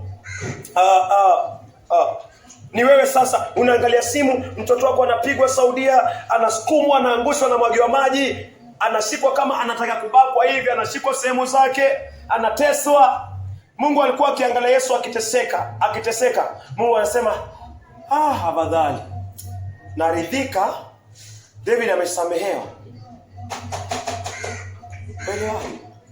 Na huu ndio upendo. Mwenye mtoto ameridhika kwamba umesamehewa, alafu wewe ambaye si mwenye mtoto bado umeshikilia nitaokoka nini? Mimi ni mwenye umeshikilia nini sasa? Mwenye mali, mwenye mtoto aliridhika, mtoto wake akiteseka karo kwa ajili ya dhambi zako na zangu, aliridhika, akipigwa misumari, akitemewa mate, akivutwa ndevu. Isaia 50 mstari wa 6. Akivutwa ndevu, akipiana mgongo wake Yesu kwa watu wampige kwa ajili yako. Wewe hujapiana ndevu zako? Wala ambao kuna ndevu, sidhani kama kuna mtu ashawahi kushikwa kidevu hivi akavutwa. Ama nywele. Hatujafikia hivyo. Hujahubiri mahali injili hapo ukashikwa ndevu zako zikavutwa. Hujafikia hapo. Basi afani shuke. Malizia sentence tafadhali. Isaia 53 mstari wake wa 11. Baada ya maumivu ya nafsi yake, baada ya maumivu ya nafsi ya Yesu, ataona nuru ya uzima. Mungu ataona nuru ya uzima Na kuridhika. Maumivu ya Yesu, safari ya Yesu inafanya Mungu aone nuru ya uzima, kwa sababu ya nafsi yako itaosha, itatakaswa, utasamehewa. Mungu anaona nuru ya uzima kupitia mateso ya Yesu Kristo kwako na kwangu. Yafaa nikumbatie, niamini ile damu ya Yesu Kristo imenifanya nini? Kwa sababu Mungu anasema yeye ataona nuru. Wakati gani Mungu ataona nuru? Wakati baada ya maumivu ya nafsi ya Yesu Kristo. Yesu akiwapo msalabani, kiu Baba, mbona umeniwacha Mungu wangu? Mungu anasema kwa hayo mateso Mungu anaona nuru ya kuoshwa dhambi zako na zangu. Mimi ambaye naoshwa, kwa nini nisiamini kwa uwezo wa Mungu? Neno la Mungu likuconvict. Roho Mtakatifu akuconvict. Useme imetosha. Sitaki tena kukana katika kutokuamini. Kwa ile kazi Mungu ameifanya kupitia Kristo, nimeiamini. Mungu aliona nuru kwa mateso ya Yesu Kristo, na inashangaza. Mimi na wewe tunaweza tusione nuru, tubaki tu katika dhambi. Yesu aliteseka kwa ajili ya wenye dhambi. Wenye dhambi hawaoni nuru. Mungu ambaye hana dhambi, Yesu ambao anateseka kwa ajili ya dhambi za wanadamu, hana dhambi yake mwenyewe. Mungu anaona nuru. Yaani wewe ndio umekosa, mimi ndio nimekosa. David, hii inafai kuconvict. Uondoke katika usingizi wa niko tu sawa. Wewe ndio umekosa. Mwingine anapigwa, anauawa, alafu Mungu anasema nimeridhika mwanangu kupigwa hivyo. Alafu Mungu anasema kwa kuteseka kwa Yesu kwa ajili ya David, Mungu anaona nuru. Mungu anaiona nuru. Alafu David ambaye Yesu anamtesekea haioni nuru. Hii ni dhihaka.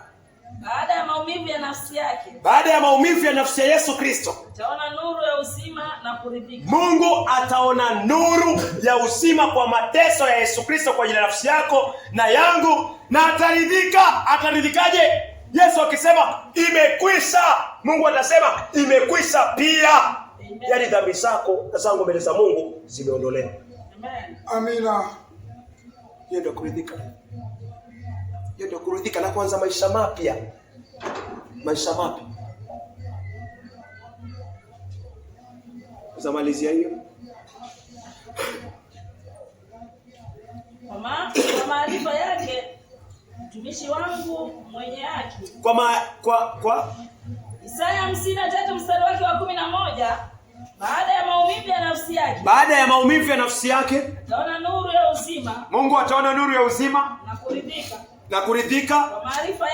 Kwa maarifa yake, mtumishi wangu mwenye haki Karo atawafanya wengi kuwa wenye haki. Yesu atawafanya wengi. Yesu amewafanya wengi, kuanzia kwa watu ambao wamezaliwa kwa Ukristo uongo, mpaka katika misikiti ya Waislamu, mpaka katika maimamu, mpaka katika mashehe. Yesu amewafanya wenye haki. Akina nani? Wala ambao wameondoa chachu, wamekiri dhambi zao, wameziwacha, wamegeuka kutoka kwa dini za uongo, wameamini damu ya Yesu Kristo imewekwa kwa mioyo yao na wanaendelea kuishi katika maisha ya Yesu Kristo. Hao ndio Yesu anaongelea. Wako katika misikiti. Na wengi wametolewa katika misikiti, wamezaliwa kwa misingi ya Uislamu na wamegeuka, wamekuwa wanafunzi wa Yesu Kristo. Mimi na wewe tumezaliwa katika Ukristo hata kama ni wa uongo. Tuko bora zaidi yao. Kwa nini tusione hilo nuru? Na maisha kuna mahali kuna upuuzaji.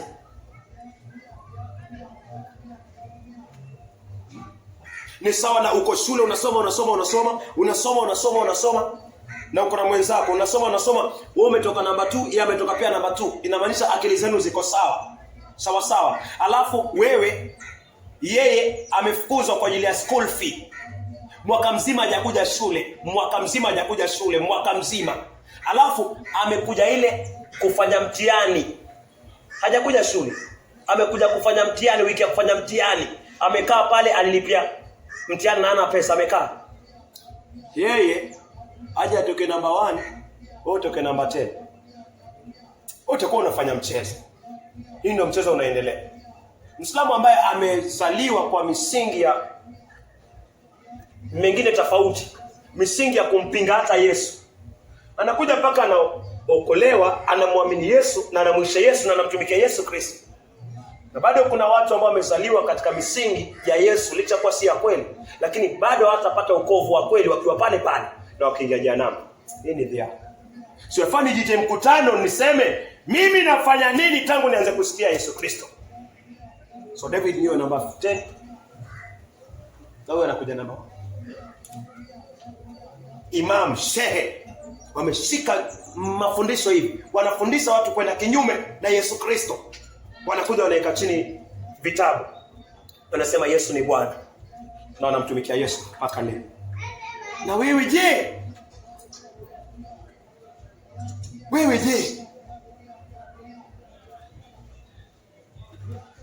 Endelee.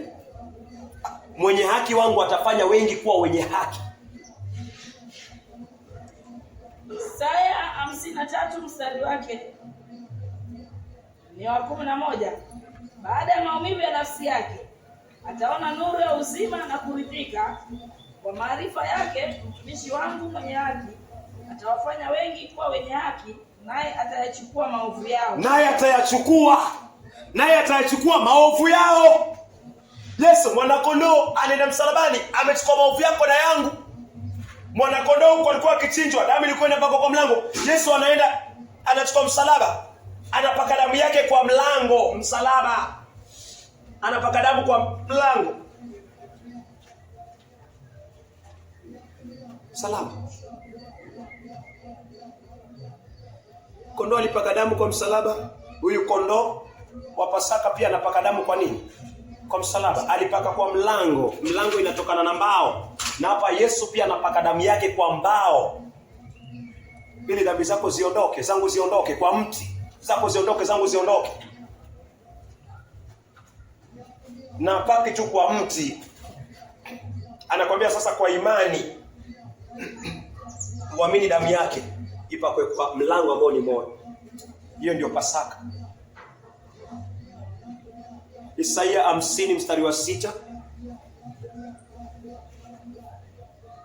Kitabu cha Isaya 50 mstari wake ni wa 6.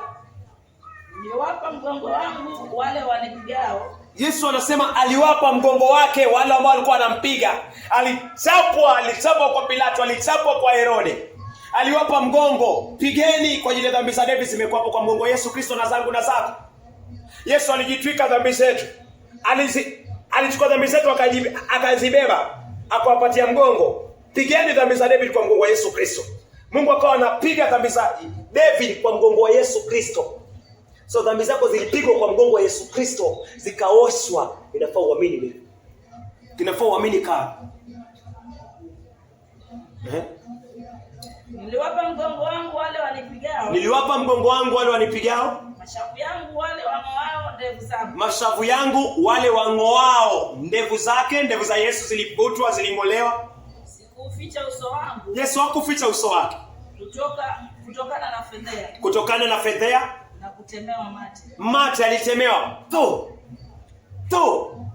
Alitemewa mate.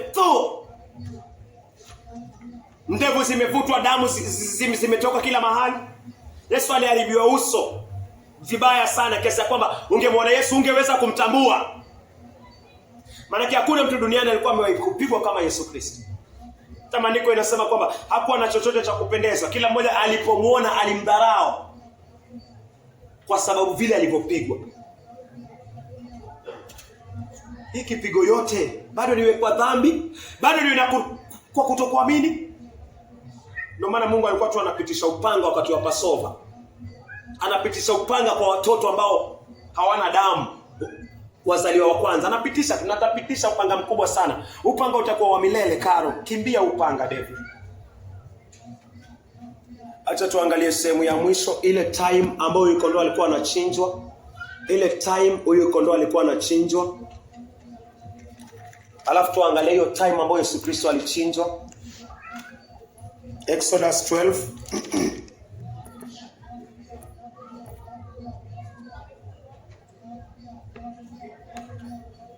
Exodus 12.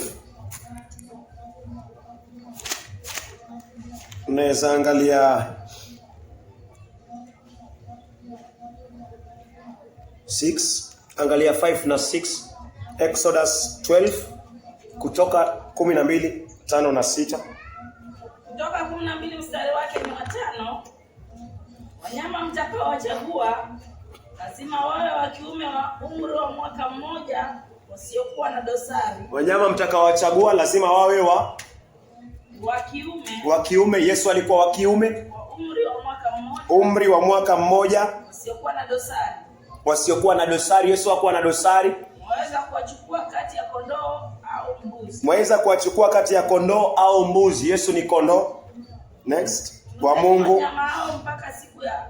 Tunzeni wanyama hao mpaka siku ya 14 ya mwezi. Tunzeni wanyama wao mpaka siku ya 14 ya mwezi. Ambapo lazima watu wa jumuiya yote ya Israeli. Wachinje wanyama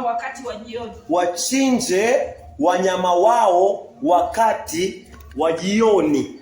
David, kwa makini hapa. Karo, tafadhali tuwe makini kwa sababu kuna ufunuo Mungu anafunua hapa. So, huyu mnyama alikuwa anachinjwa saa ngapi David? Uko na sisi? Alikuwa anachinjwa evening, jioni. Karo, huyu kondoo wa Pasaka katika Kutoka alikuwa na au mchinje tu saa 6 wanamchinja. Walikuwa na time, specific time. Yaani roho ya huyu kondoo wa Pasaka katika Kutoka ilikuwa inatoka jioni. Jioni, mostly cases Mungu anaita saa 9 PM. Saa 9. Sasa tuandike vile nafaa iwe. Direct. Saa 9. Hii ni direct. Saa 9. Roho ya huyu kondoo wa Pasaka, David, tuwe makini tafadhali hapa. Roho ya huyu kondoo wa Pasaka ilikuwa inatoka saa 9 jioni. Sawa kaka? Kwa mleta kondoo wanamchinja saa ngapi sasa? Saa 9. Alafu roho ya kondoo David saa 9 inafanya nini? Inatoka. Sawa sawa. Huyu kondoo wa Pasaka katika Agano la Kale na huyu kondoo wa Pasaka katika Agano Jipya. Kwa Agano Jipya kondoo wa Pasaka ni nani?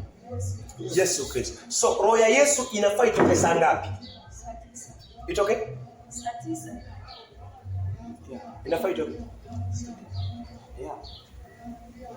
Inafaa gauge. Ili Mungu kukupatia ufunuo, lazima moyo wako uwe una gauge na lile neno. Waona? So roho ya Yesu inafaa taiangalia, lakini inafaa itoke saa 9 jioni. Evening, jioni. Sawa? Ndio Yesu atoshe 100% kile kiatu cha huyu kondoo wa Pasaka. Na muhimu yake ni nini? Okay, muhimu yake ni nini? Muhimu yake ni huyu kondoo kama aliweza kuosha dhambi za Hawa na wakaishi wakaokoka, basi ya Yesu ni zaidi. na nizidi kumwamini kwamba yeye ndio huyu kondoo aliyechinjwa na yeye ndio kondoo halisi. Anafaa roho yake itoke saa 9 jioni. Acha tuangalie Matthew. Acha tuangalie Mathayo sasa, agano jipya. Hapa tuwe makini tafadhali.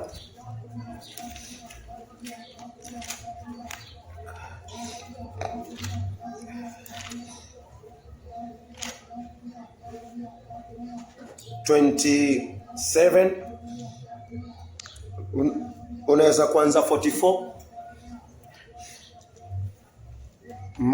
Mathayo 27 anza 24.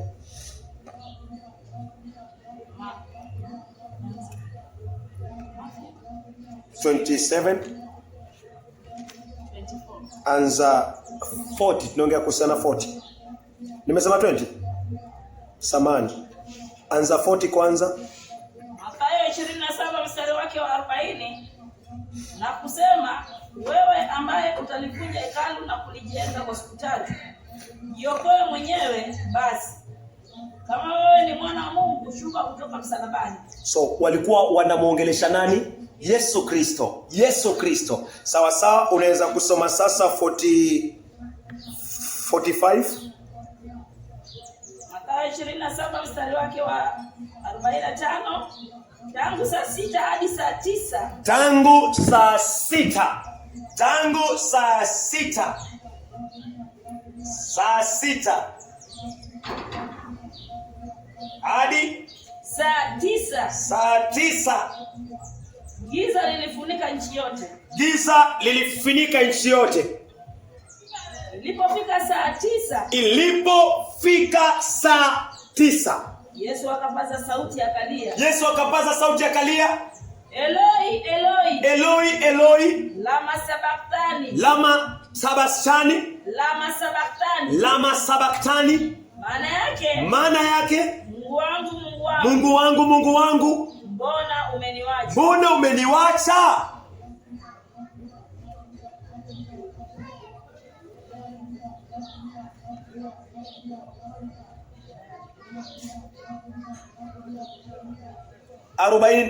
Hamsini.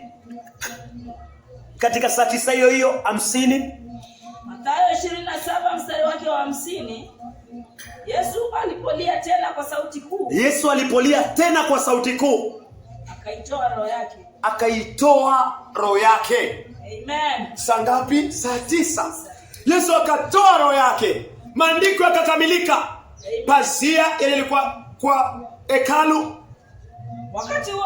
Wakati huo pazia la hekalu likachanika vipande viwili. Mungu akapasua pazia la hekalu. David, Mungu akapasua pazia la hekalu. Kuanzia juu hadi chini. Kuanzia juu hadi chini. Ilikuwa ni pazia kubwa, kuna mwanadamu alihusika kushikilia pazia. Kupasua ilikuwa kubwa pale.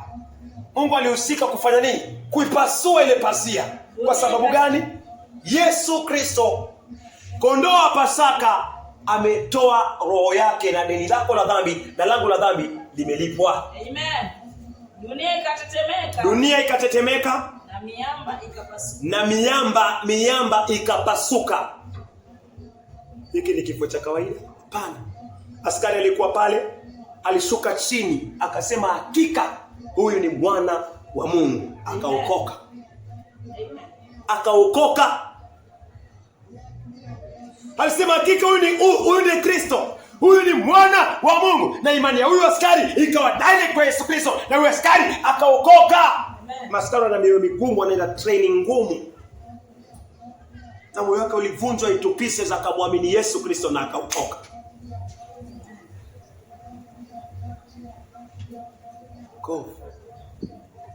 Wokovu. Yaani Mungu anaweka kila kitu kwa macho yako. Kila kitu anaweka kwa macho yako. Ni nini nakuzuia? Karo, nini nakuzuia still? Huyu amechinjwa saa 9, Yesu anakufa saa 9, right saa 9. Hajaenda left, hajaenda right. Mungu anataka uamini damu ya Yesu sasa ipakwe katika moyo wako. Tukimalizia sasa, soma vitabu kadhaa vya damu. So Mungu anataka uamini damu. iwe kwa moyo sasa. Hii damu sasa iliyekuwa kwa mti, sasa Mungu anatoka itoke kwa mti, itoke kwa mwili wa Yesu, iingie ndani ya moyo wako. Mathayo 26. Uwe makini na hivi vitabu vya damu Mungu akuzungumzie. Mathayo 26:28. Kitabu cha Mathayo 26 mstari wake wa 28. Naam.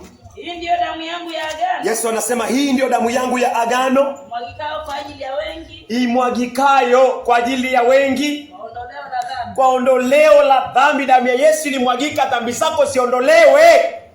Damu ya Yesu ilimwagika, dhambi zako ziondolewe. Yake ilimwagika damu yako, dhambi iondoke. Sasa ni imani kwamba huyu kondoo alikuwa anaweka damu kwa mlango. Yesu aliweka damu katika mlango ambao ni msalaba, kwa mbao iliwekwa damu kwa huyu mwana kondoo Pasaka, kwa mbao Yesu anaweka damu kwa msalaba. Nini iondoke? Dhambi yako iondoke. Amen. Sasa inafaa hiyo imeondoka, maana Yesu anasema damu yake ni ya agano, ni ya kuondoa dhambi, na ilimwagika ili dhambi yako iondoke. Amini kwa moyo, damu ya Yesu ilimwagika, dhambi yako imeondoka. Imeondoka. Amen. Amina. Ufunuo. Mbinguni wanaimba, paka wanaimba, wako na tenzi, wako na nyimbo za sifa, wanaimba kwa ajili ya damu ya Yesu Kristo. Wako na tenzi, wanaimba mbinguni kwa ajili ya ile kazi ambayo Yesu amekufanyia. Hawaimbi kuhusiana na huyu mwanakondoo wa Pasaka wa agano la kale, wanaimba kwa huyu mwanakondoo wa Pasaka wa agano jipya ambaye ni Yesu Kristo. Unaweza kusoma Ufunuo 5 mstari wake ni wa 9. Kitabu cha Ufunuo 5 mstari wake ni wa 9. Nao wakaimba wimbo mpya wakisema, wewe wastahili kukitwaa kitabu. Wewe Yesu unastahili kukitwaa kitabu na kuzivunja lakiri zake. Na kuzivunja lakiri zake. Kwa sababu ulichinjwa kwa damu yako. Kwa sababu Yesu ulichinjwa. Yesu alichinjwa. Na kwa damu ya Yesu Kristo. Kamnunulia Mungu watu. Damu ya Yesu ikanunua watu, David. Damu ya Yesu ikanunua watu, Ann. Damu ya Yesu ikanunua watu, Sam. Ikanunua watu, Petro. Ikanunua watu, Morris. Ikanunua watu, damu ya Yesu ikanunua watu. Ikamnunulia Mungu watu, damu ya Yesu Kristo. Malaika wanaimba. Na kwa damu yako. Ukamnunulia Mungu watu. Wewe kwa huyu mtu ambao umenunuliwa leo na damu ya Yesu Kristo, Pasaka ifanyike katika moyo wako. Umenunuliwa kutoka kwa kifungo cha dhambi kwenda kwa kifungo cha haki. Waisraeli walinunuliwa kwa mwana kondoo wa Pasaka. Walikuwa chini ya mikono ya Firauni wakati huo, lakini walipochinja mwana kondoo wa Pasaka usiku huo, Firauni aliinua mikono akasema, ondokeni, nendeni na muniombee. Ondokeni kabisa hapa. Bwana Yesu asifiwe. Nini iliwapatia freedom? Ni yule mwana kondoo wa Pasaka aliyechinjwa. Yeye ndo silaha. Firauni akainua mikono akasema, imetosha. Haya mapigo yametosha. Waisraeli wakawa wamenunuliwa kupitia damu ya mwana kondoo. Mungu anasema Yesu Kristo ndio mwana kondoo wa Pasaka na hakuna mwingine mwana kondoo wa Pasaka atakuja. So usikae hapo ukitarajia kesho nitaokoka, kesho kutwa nitaokoka. Huyo mwana kondoo ambaye anafaa kuokoe leo ndio huyo anafaa kuokoe kesho kutwa. Sasa muamini leo kwa uwezo wa Mungu. Amen. Ni Yesu Kristo.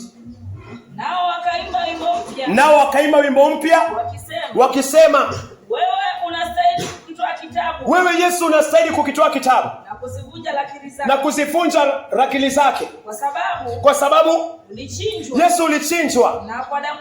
Na kwa damu yako ukamnunulia Mungu watu kutoka kila kabila. Wewe ni Mjaluo, wewe ni Mkisii, wewe ni Mkamba, wewe ni kwa hiyo kabila Yesu amekununua.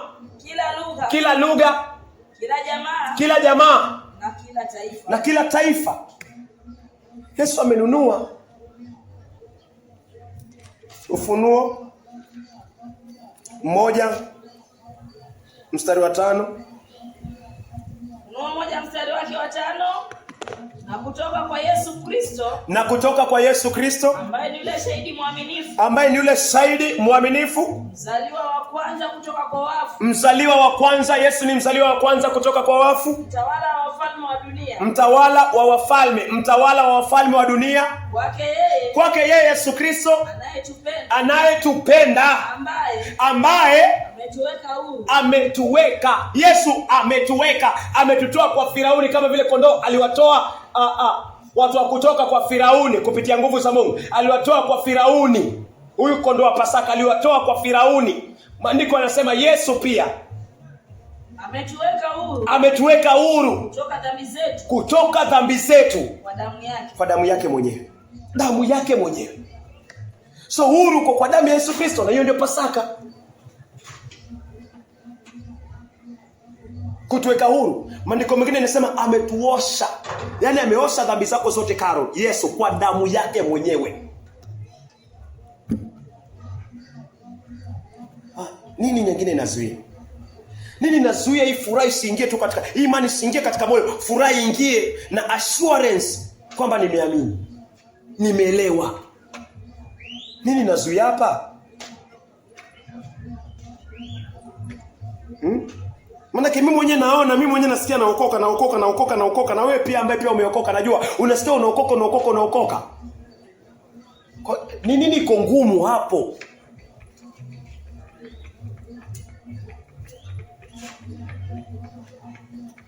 Waraka wa kwanza wa Yohana 1 mstari wa 7. Wewe makini, tutamalizia na hiyo. Waraka wa kwanza wa Yohana 1 mstari wake ni wa 7. Waraka wa kwanza wa Yohana 1 mstari wake wa 7. Waraka wa kwanza wa Yohana 1 mstari wake ni wa 7. Lakini mukienenda nuruni kama vile Mungu alivyo nuruni. Kuna kuwa na ushirika sisi kwa sisi na damu yake Yesu mwana wake mwana wa Mungu yatusafisha dhambi yote. Rejelea tena. Lakini tukienenda nuruni. Ni aje kuenenda nuruni? Kwa watakatifu ni kutembea katika njia za Yesu Kristo na Roho Mtakatifu. Kwa wenye dhambi, elewa, mwenye dhambi kutembea nuruni inatokana na pia Yohana 3 mstari wa 19 kwamba nuru imekuja ulimwenguni, lakini watu wanapenda giza, sasa hawatakuja nuruni. Lakini mwenye dhambi kuja nuruni ni kuendelea kukiri maovu yake. Na hii ndio nashuku wengi wetu hatuji. Ni kuendelea kukiri. Mwenye dhambi ambaye yuko kwa dhambi, lakini anakiri uovu wake. Anakiri, anatubu. Huyu mwenye dhambi anakuja nuruni. Na akija hivyo nuruni, maandiko yanasema huyo mwenye dhambi, damu ya Yesu Kristo itamuosha. Amen. Yule mwizi msalabani alikuja nuruni. Yes, alikuja nuruni kabla kuoshwa na damu ya Yesu Kristo. Alipoona maovu yake akajichukia, akakubali kwamba hasira ya Pilato ya Mungu ni sawa juu yake. Pilato ametenda vyema kumweka msalabani na amefanya vyema, ni hasira ya Mungu. Alipoipokea na akamkemea yule mwingine, akamwambia hiki ni kikombe chetu tunastahili, lakini huyu Yesu Kristo hastahili. Aliona haki ya Yesu Kristo, aliona utakatifu kwa Yesu Kristo, akamwambia Yesu, nikumbuke utakapoingia katika ufalme wako. Aliona ufalme wa Yesu Kristo. Yesu akamwambia, leo na kuhakikishia nitakuwa na wewe paradiso. Amina. Mwizi akaingia paradiso na Yesu Kristo. Hiyo siku ambayo Yesu amesema, kwa sababu haikuwa neno la unabii, haikuwa prophetic. Kama tukisema kwamba verse 7. Lakini tukienenda nuruni. Kama yeye alivyo nuruni. Washirikiana sisi kwa sisi. Na damu yake Yesu. Mwana wa Mungu. Yatusafisha dhambi yote. Kwenda nuruni ni kukiri maovu yako, ni kuyawacha na uyataki tena, na unaendelea. Damu ya Yesu Kristo mwana wa Mungu inatuosha dhambi zote. Mwizi aliosha dhambi zote kwa sababu alikuja nuruni. Yule mwanamke katika Luka 7 alikuja nuruni. Maria Alikuja nuruni, alipokuja kwa miguu ya Yesu Kristo akaanza kulia. Aliona hukumu zake. Ametenda dhambi, kuna dhambi nyingi. Ukiongeza ya Adamu ametenda nyingi. Analia, anakuja nuruni. Hata na hukumiwa huyu mchafu, anakubaliana na uchafu wake. Na alitoka hapo akiwa na furaha. Machozi yalikuwa ya huzuni kwa miguu ya Yesu Kristo, lakini alitoka kwa na machozi ya furaha kwamba amesamehewa dhambi. Kwa nini? Alikuja nuruni. Come to the light. Njoo nuruni. Hii inaweza kuzuia upate wokovu, kwa sababu mguu mmoja uko huku, mguu mmoja uko huku. So uko tu stand, uko stand. Neno linaendelea, wahubiri wanahubiri, wasikia mafundisho, lakini kuna mguu uko stand. Mungu anakuambia huu mguu ondoe. Njoo nuruni full. Muovu, mchafu, kila kitu ambacho ni kichafu kwa moyo. Jipeane full, na muda si mrefu utaona damu ya Yesu Kristo kutoka mbinguni kwa imani itakusafisha udhalimu wote na dhambi zote. Na ukiokoka very fast. Kuna Juma, Mungu alimwokoa Juma very fast. Very fast. Masaa 3 unaweza kusema. Lakini naye alikuwa amefika mwisho wa bahari, anataka kujitupa tu baharini. Kujitupa tu feri. Alikuwa amefika kwa ukuta hivi. Ushaikuwa kichwa kwa ukuta alafu umesukumwa hivi, sasa unasukumwa hivi. Ana mbele, wacha yule ambao anasema ana mbele wala nyuma. Yeye ana sote mbili, sote tatu. Ana mbele, ana nyuma, ana kulia, ana kushoto. Haoni chochote, giza ulimwengu. Giza tororo. Ana mke, mtoto amekuwa mkubwa mjuu ya mtabui. Kuna kitu, kwa Uislamu haoni kitu. Watu wabadhali mimi nijitupe tu feri. Wasikia kondoo. Basi ngoja nipate pesa. Kumbe kuna kondoo hapa ninunue. Alafu niweke mikono, dhambi yangu iende kwa kondoo. Alafu niwe huru. Nikipata pesa, kitu cha kwanza kununua ni kondoo. Hapo hana hata kitu mfukoni.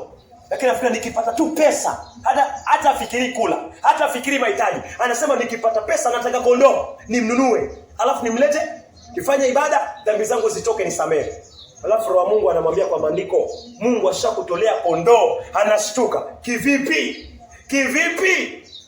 Andiko linasomwa, tazama mwana kondoo wa Mungu achukua dhambi za ulimwengu. Amina. Mungu akampatia ufunuo. Haleluya. Mungu ashanitolea mimi kondoo. Kondoo ni nani? Ni Yesu. Nimeelewa. Nimeamini. Nimesamehewa. Amina. Alitoka hapo mtu tofauti. Haleluya. Alikuwa ongei stress, depression.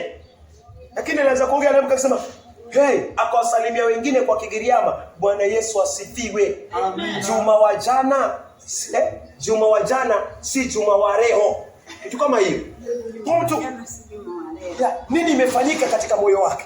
Kuna kitu kimefanyika, kwa sababu haya maneno hayatoki kwa yule anayemhubiria, yanatoka kwake mwenyewe. Kuna kitu amekutana nacho na kimemshawishi, amekiamini na kimebadilisha moyo wake. Juma kaokoka. Mungu alimpatia ufunuo. Amina. Ni hivyo. Kwa nini? Alikuwa amefika mwisho na haoni njia nyingine. Na amejaribu kwa Uislamu, ameshindwa. Sasa yeye ni kujiua. Alafu anaambiwa kuna njia nyingine hapa ya kupitia, ya kusamehewa hizo zote. Alikuja kwa nuru. Alisema amezini. Aliongea maisha mingi sana, kwa waganga ameenda, levi amekuwa, bangi amekuwa. Alikuja kwa nuru.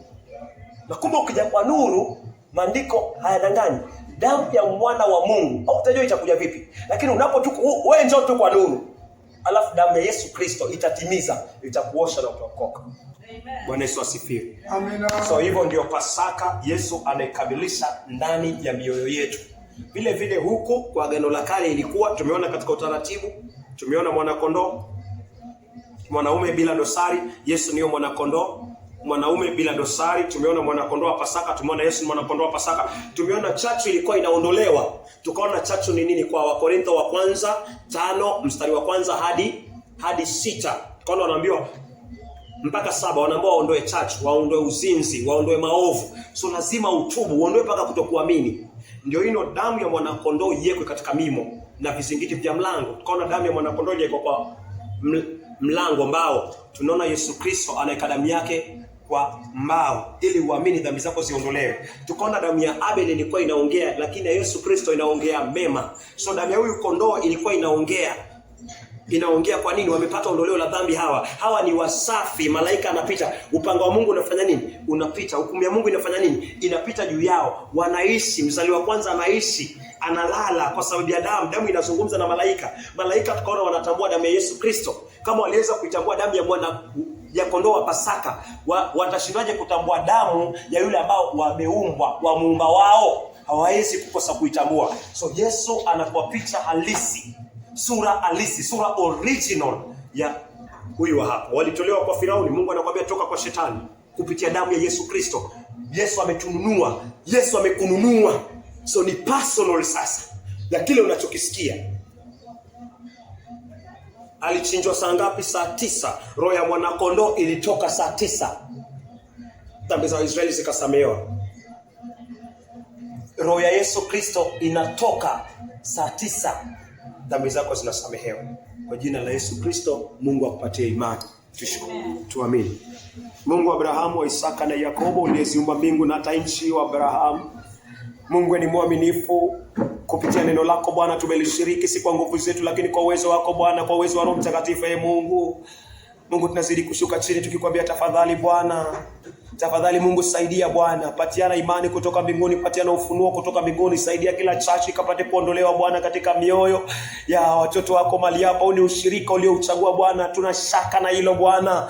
Mungu kweli unanyorosha mkono, nyorosha damu ya Yesu Kristo kwa kila aliye mali hapa Bwana, nyorosha damu ya Yesu Kristo Bwana kwa kila aliye nje. Nenda ukaondoe kila aina ya chachu katika jina la Yesu Kristo Bwana. Vile mwana kondoo wa Pasaka Bwana alimwaga damu yake katika lango, katika mbao, katika mti, ndivyo hivyo mwana kondoo wa Mungu ambaye ni Yesu Kristo anamwaga damu yake Bwana katika mti ambao ni msalaba, ili kwa imani mtakatifu wa Israeli dhambi zetu ziondolewe, zioshwe na zitakaswe. Wala ambao Bwana hawajapata imani, tunakuomba tafadhali Mungu wa Israeli, tunakuomba Mungu wa Abraham, tunakuomba Yesu Kristo leo mwaga damu yako Bwana. Hatujui njia ya hao watakaposukumwa mpaka uwafikie wokovu, wapate ufunuo Bwana. Licha ya kuwa Bwana tunaamini katika maandiko Bwana, imani huja kwa kusikia na imani utoka mbinguni. Mungu kawapatie imani na ukawapatie kazi zako Bwana. Vile ulizompatia imani Juma Bwana, na uzidi kumsaidia pia mahali yupo Bwana. Mungu msaidie mtakatifu wa Israeli, damu iliyomosha mara ya kwanza ikazidi kumosha tena na tena. Na wekesa pia na wengine Bwana. Mungu akumbuke Bwana. Mungu kumbuka David Bwana, namweka mikononi mwako Mungu, tunamkabidhi sote mikononi mwako Bwana, nafsi yake Bwana. Saidia Bwana, mbegu yako Bwana isiende bure. Masaa yote tumekuwa mahali hapa Mungu, tuhurumie Bwana.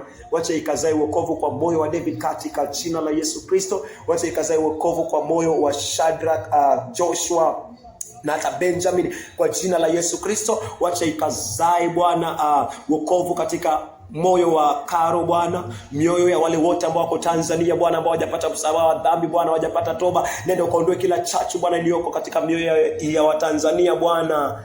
Nenda ukasaidia wale walio mahali pale Bwana. Nenda ukasaidia Abraham na wengine wote Bwana katika mafundisho haya yako Bwana, katika jina la Yesu Kristo. Mungu tunaomba pia kuhusiana na mwendo wa Mbabu na mtoto wake na familia yake Bwana, na wengine wote ambao wamepata rehema na neema ya kusikiza mitandaoni Bwana. Wale ambao Bwana hawajaokoka tunadai Bwana tafadhali kwa jina la Yesu Kristo lenye nguvu, lenye mamlaka Bwana, nenda ukaondoe kila chachu ndani ya mioyo yao kwa kuwapatia toba na imani kutoka mbinguni Bwana, na kuwabatiza na Roho Mtakatifu Bwana, na kuondolea dhambi zao, na ni kwa jina la Yesu Kristo. Saidia Bwana katika Pasaka hii, Pasaka ikafanyika katika mioyo ya watu walio mahali hapa, tuwe na ubatizo Bwana. Tafadhali Mungu tunakuomba, tafadhali Bwana katende.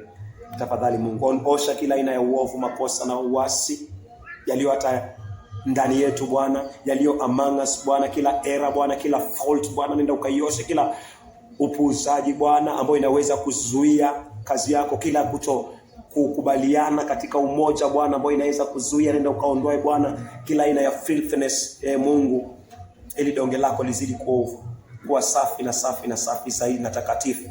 Na ni kwa jina lake Yesu Kristo tumeomba tukiamini. Amen. Sema neema. May the grace of our Lord Jesus Christ and the love of God and the fellowship of the Holy Spirit be with us now and forever. Amen. Sema Baba yetu Father, what in heaven, hallowed be thy name, thy kingdom come, thy will be done on earth as it is in heaven. Give us this day our daily bread, and forgive us our sins as we forgive those who sin against us. Lead us not into temptation, but deliver us from the evil one. For thy is the kingdom, the power, and the glory forever.